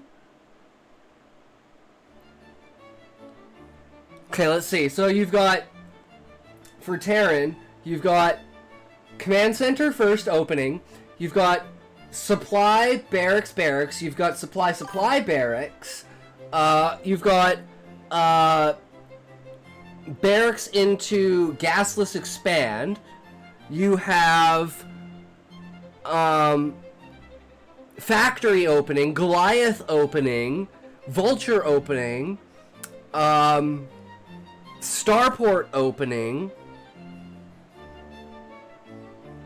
Then there's probably more. Then you have Protoss, which you've got Nexus first, 2-gate, Center Gate, specifically against Terran, a Gas Steel, and specifically against Zerg, a Cannon Rush.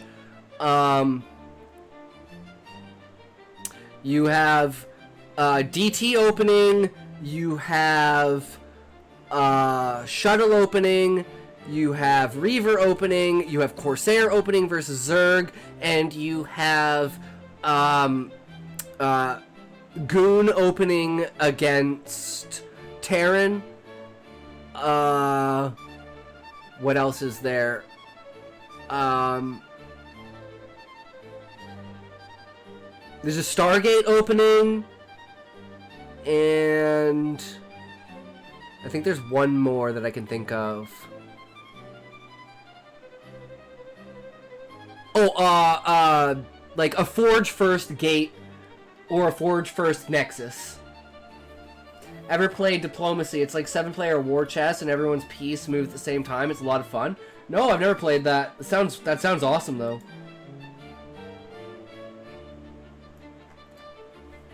And for Zerg, you've got, of course, your 4-pool, your 6-pool, your 9-pool, 12-pool, overpool, double expand 3-hatch, hatch first, pool into hatch, pool into gas, Mutalisk opening, Ling opening, Hydra bust against Protoss, and Muta opening versus Zerg, or versus Protoss.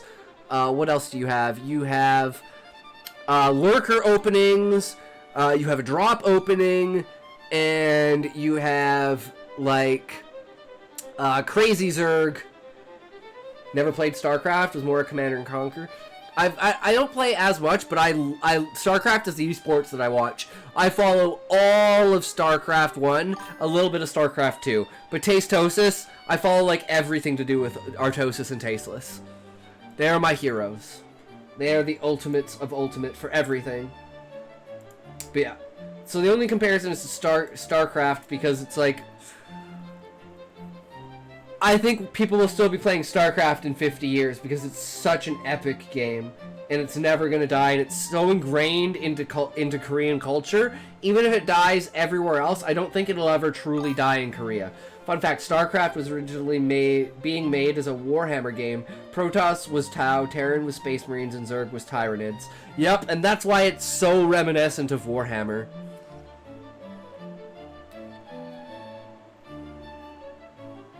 There's so much good lore to do with that. And now look at what Blizzard has become.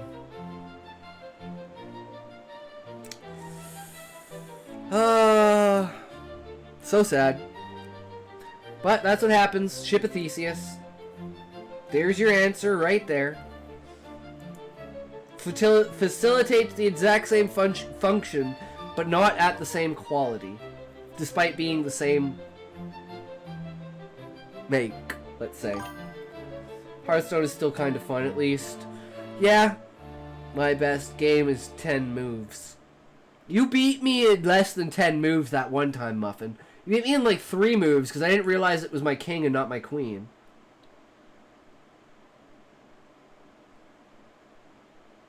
It took you 10 moves? That game was 10 moves? No, I don't want a game. Just kick my ass. We still haven't even done this one thing that we need to do for writing. Because... Okay, you guys play. Perfect. Okay, and I should spectate you guys play. Can I do that? Can I spectate your guys' game?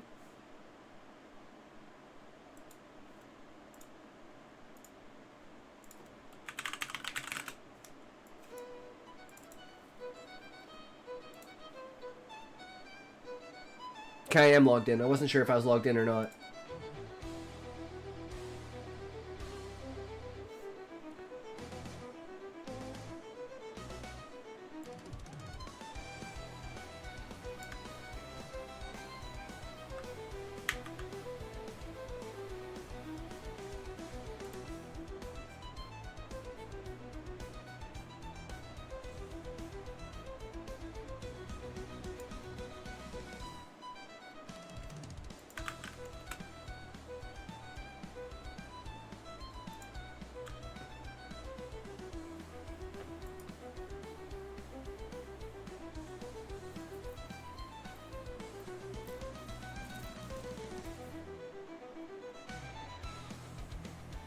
Sounds like a really good time.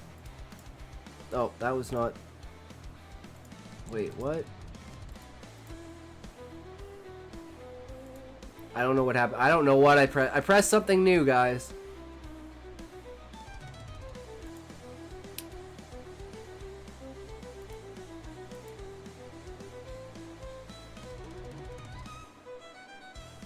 Nice. Okay, we're friends now. Woo, friends! Yay!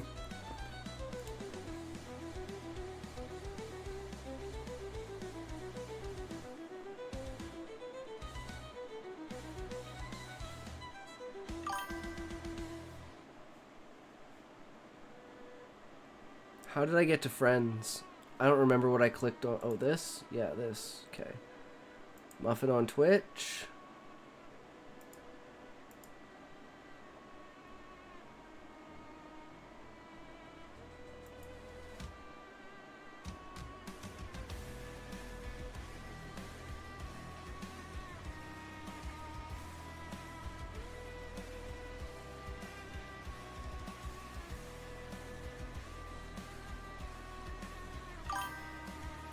Up top where it says challenge, it'll change to watch. Reload the page. There? Watch. Oh! Okay. I'm excited. I don't know what they did, but they made moves. Another move was made, and another move! Oh no, these moves are going hard. One moved a pawn, one moved a knight. He's moving a pawn for another knight to get a pawn for a knight, and he's knighting the pawn with a knight, and the pawn is gone, and the knight is gone. Who's gonna knight the pawn with what on when? For who? I don't know. What's revealing in this? Oh, he did the cheat swap thing. I can't remember the castling. He castled. I think that's what it's called. I don't know. Very open board state. I don't even know what that means, Levi. Fake commentary coming in hard, guys. Who knows how to do what? We'll get on with which. Who's doing what? Oh, I thought actually... Oh, I had it backwards. I was like, I thought Muffin was on the bottom. And Wombat was on the top. And I seemed like, wow, man.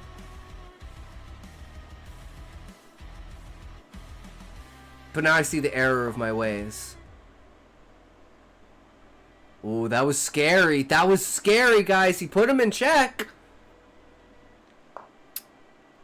Oh, is this going the way it's going to be? I don't know about that queen. It's putting on a good show. Oh, another castle is performed. All right. Both kings are hidden in the back now. Who knows? We've got one knight versus one knight. We've got two rooks versus two rooks. We've got the same bishops on the same level. The board looks rather even right now. It might actually be very even. I'm counting the amount of pawns, and it appears actually that Muffin has one more pawn than Wombat.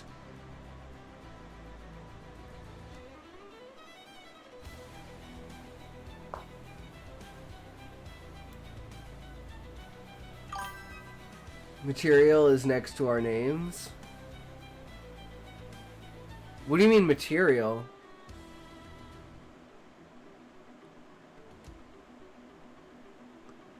The material is next to our names?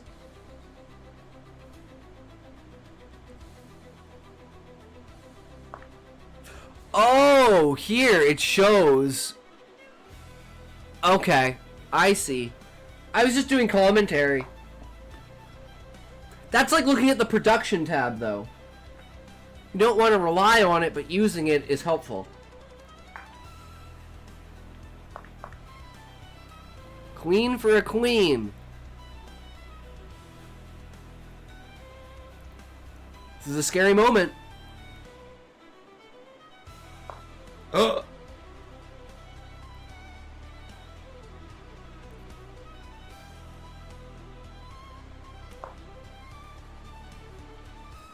Oh, the setup is spectacular. Muffin, I think, knows exactly what he's doing right now. I see 3 ways for this to go. 1, it goes the one way. 2, it goes the second way. And 3, it goes the third way.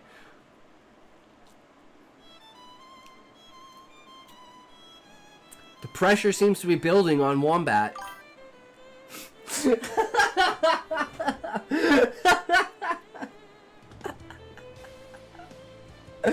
I'm clipping that, Muffin.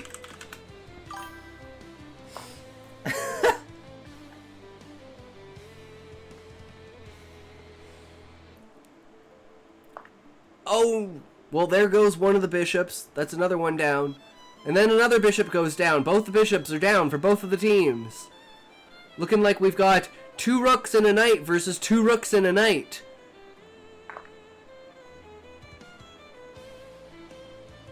And now we have 1 rook and 1 rook. And 1 knight and 1 knight. I don't even know what happened there.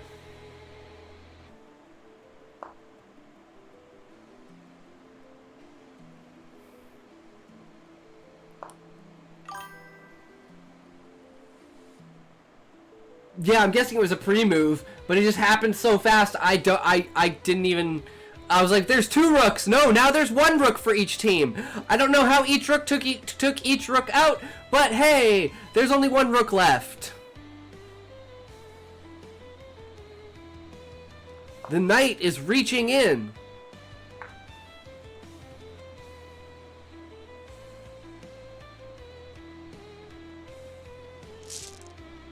Damn!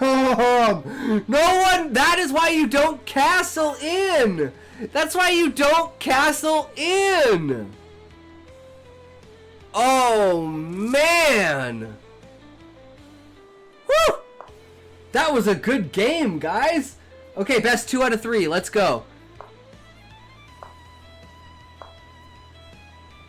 Did Muffin get too confident?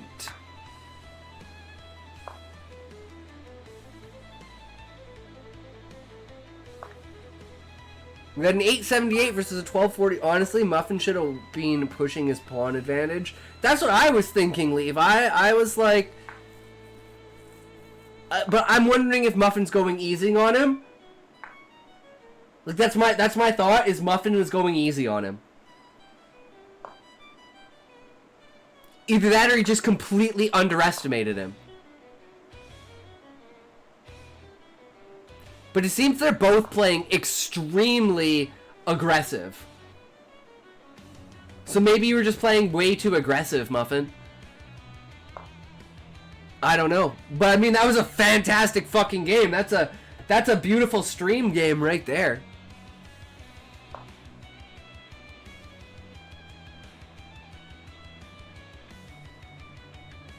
I forgot about back rank. I don't even know what that is.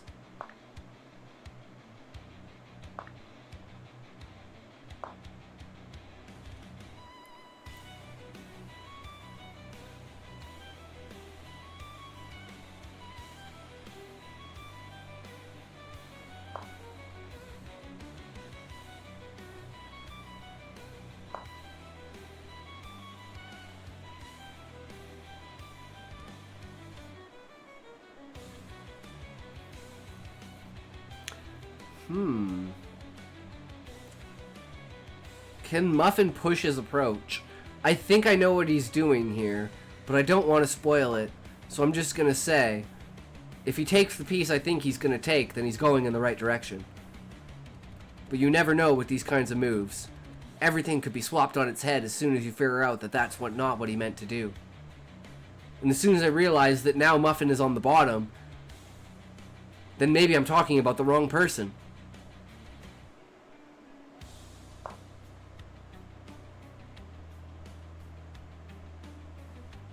But this definitely looks like a really out of whack for me.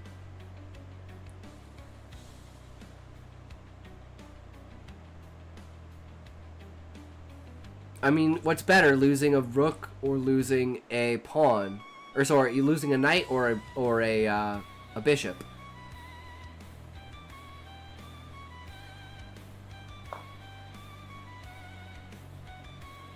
I've never seen 3 knights together like this.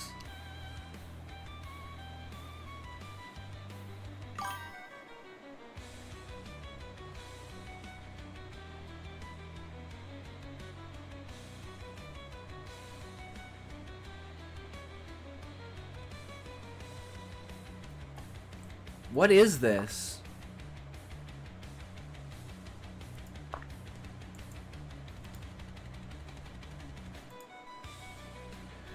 Knights and bishops are roughly equal value. I think bishops are better late and knights are better early. I don't know what evol is. Oh, is it an evaluation of the move that they did? Whether it was high or low?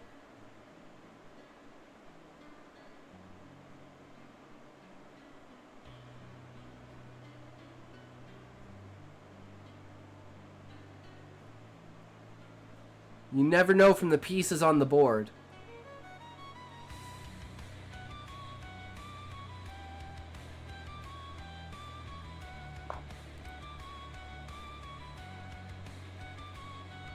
How could you cheat, Muffin?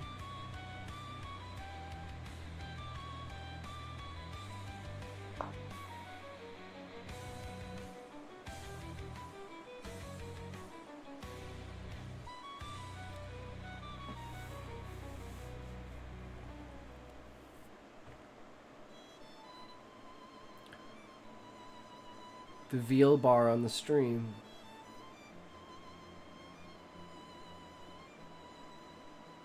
Oh.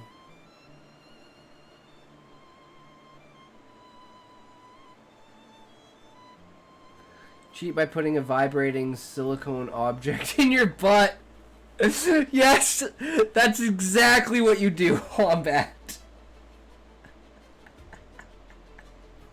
Cheat on your wife. Sag. Well, we're on an ad break now, guys, so it is what it is. We can't win them all, right?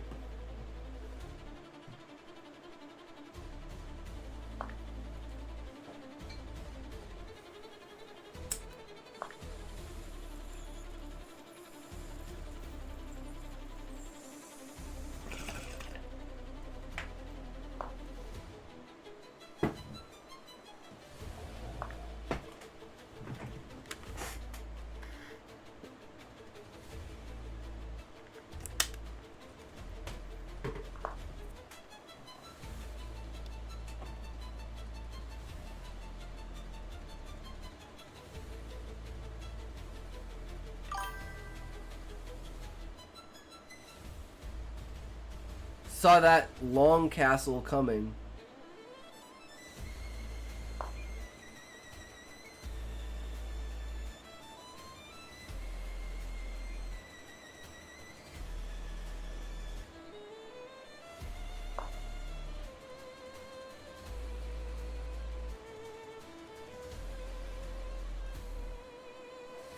I have a long castle.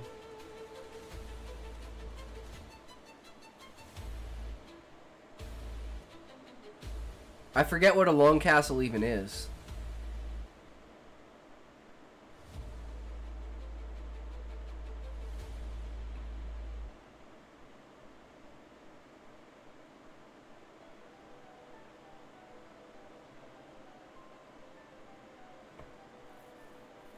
It's when you castle the long way.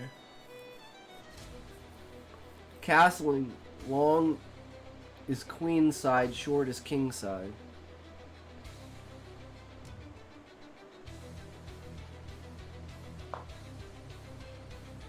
Oh, on the opposite side it's supposed to be on when you castle it.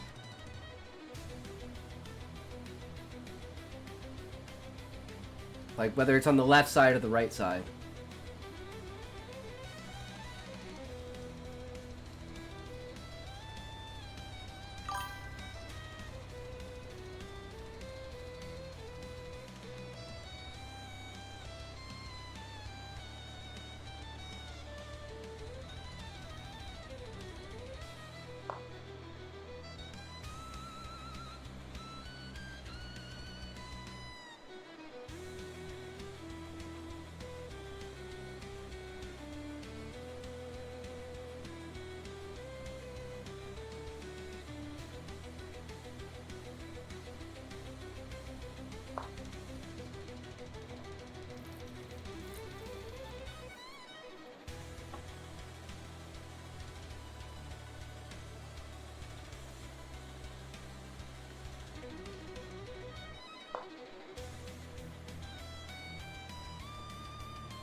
This game is so intense. Who's gonna win? No one knows. It's so even. Strategies will have to pay off.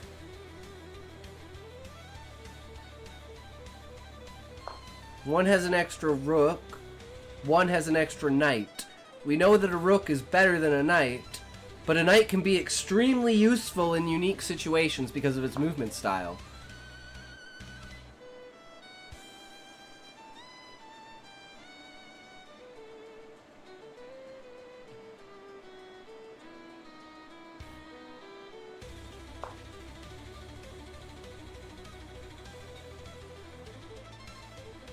Yeah, Muffin's going on the offensive.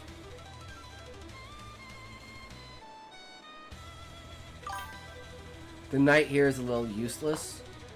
Yeah, it's like it's got to be in a very niche situation, right? Stop commenting on a game you know nothing about. Why? It's for the stream, dude. Of course I know nothing about it. That's why I'm just randomly saying stuff. That bishop's definitely going to take that pawn. Checkmate. And then the rook is going to move on top of the king, and that's going to be rookmate.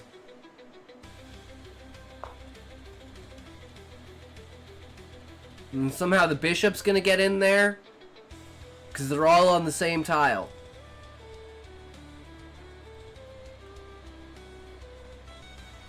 And no one cares about the pawns. That's why they're called pawns. Until they're what, knighted? Turn on the eval bar, that'll help. The commentary doesn't need to be accurate, Muffin, it just needs to be funny.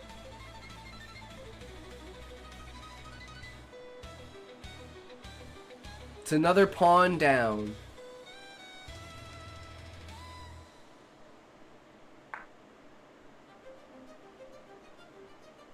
Check.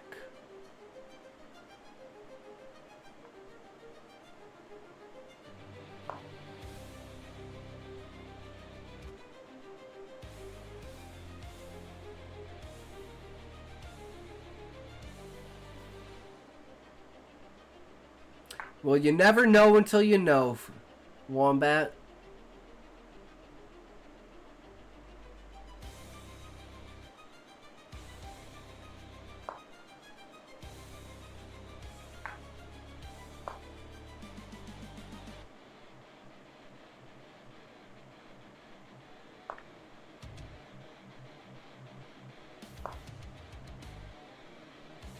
It seems very dangerous.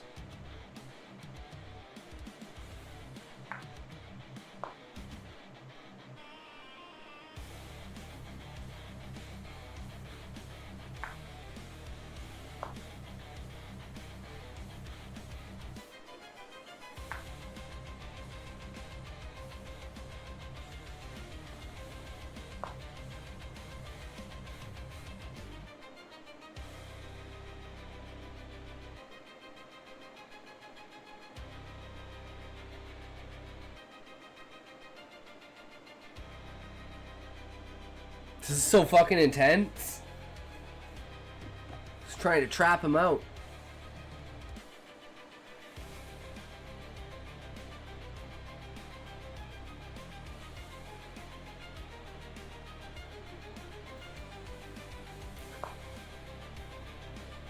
Another one bites the dust.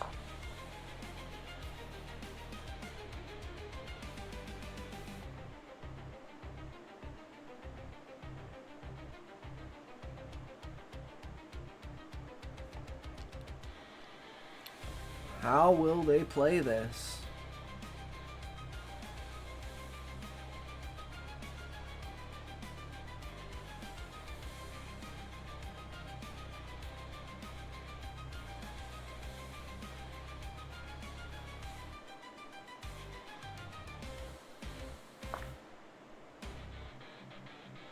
Okay, that's what I thought.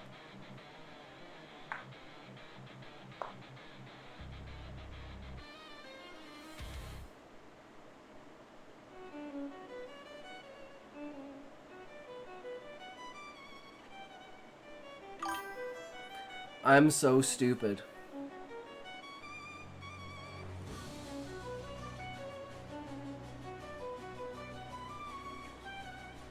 It's okay, Muffin. It happens to the best of us. I have no idea what's going on. Yeah, I was wondering about that line.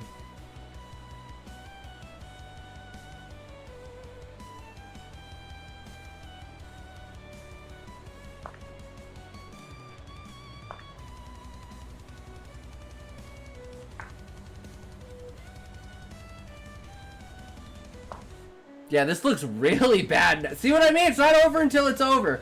Your enemy can make mistakes.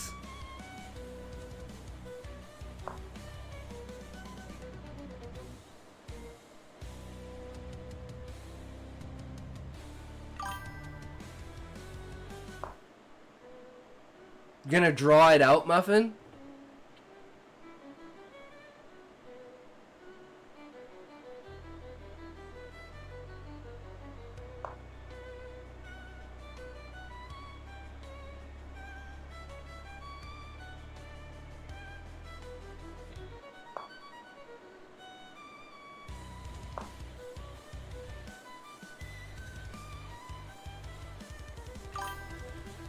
No night.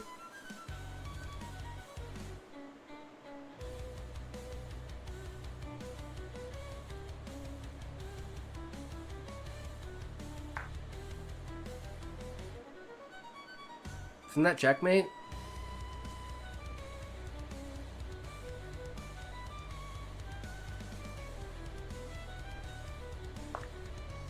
Oh.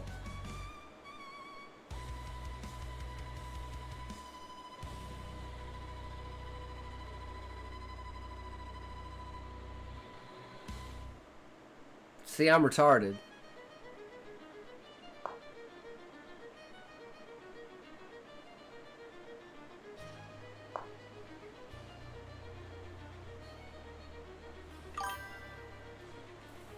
You play well, Wombat.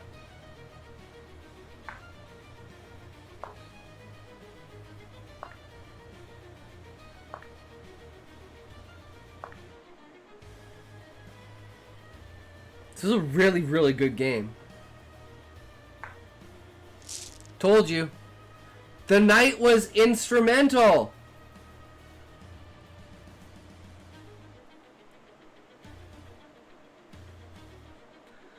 Yeah, unfortunately, guys, it's about that time. We're going to have to end the stream, sadly. It was an amazing day today. And thank you for everyone for stopping by and hanging out. We had a fucking great time doing some world building and stuff. I know we had a little bit of shorter streams leading up to the 24-hour stream, but you know, I gotta save my stamina. As soon as the 24-hour stream is over, we'll go back to 6 to 8 hour streams, bro. Don't worry about it. But for now, I think I should just conserve my energy. But thank you so much for hanging around and, you know, engaging with the stream and helping me with my ideas, spreading the ideas and all of that good stuff. And remember, you guys are fucking amazing. I love you. Thank you so much. And if you can't say fuck you to your friends, who can you say fuck you to? Fuck you. Alright. When I was in middle school, my team won states and went to nationals, but I peaked around 1500 level. Nice. Watch my next game. It'll be quick. Oh, Muffin.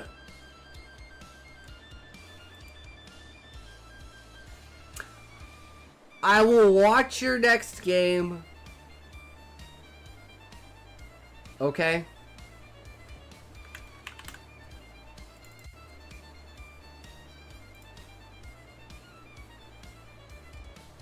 It better be fast though, bro.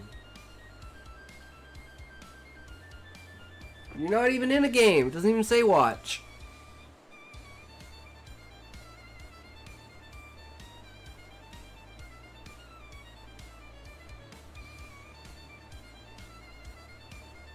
That's too much time, Muffin. Sorry, bro. Oh, I work tomorrow. I gotta go to bed. Sorry, guys. Is what it is. You know, I wish I could stream all the time, but it's every day. Same time. Every day, same time. Consistency is what matters. Never late, never early, always on time, every single day. So, we will see you next time. Who we raiding today, though? Let's find out, boys. You guys got any suggestions? And get your Wii U's ready. Get your motherfucking Wii U's ready, because no one ever Wii U's. Levi is now Wii Uing.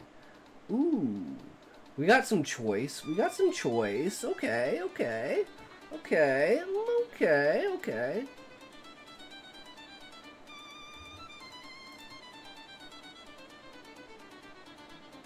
Okay, that's why. Okay, yeah, that makes sense. Hold on a second here.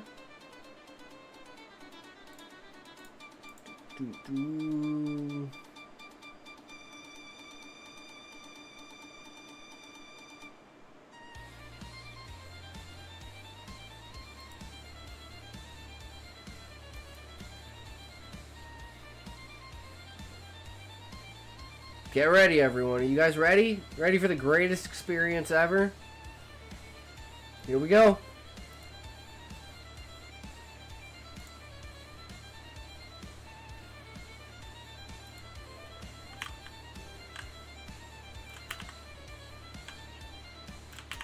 Oh, thank you for the raid. That's really nice of you, Doc. How have you been?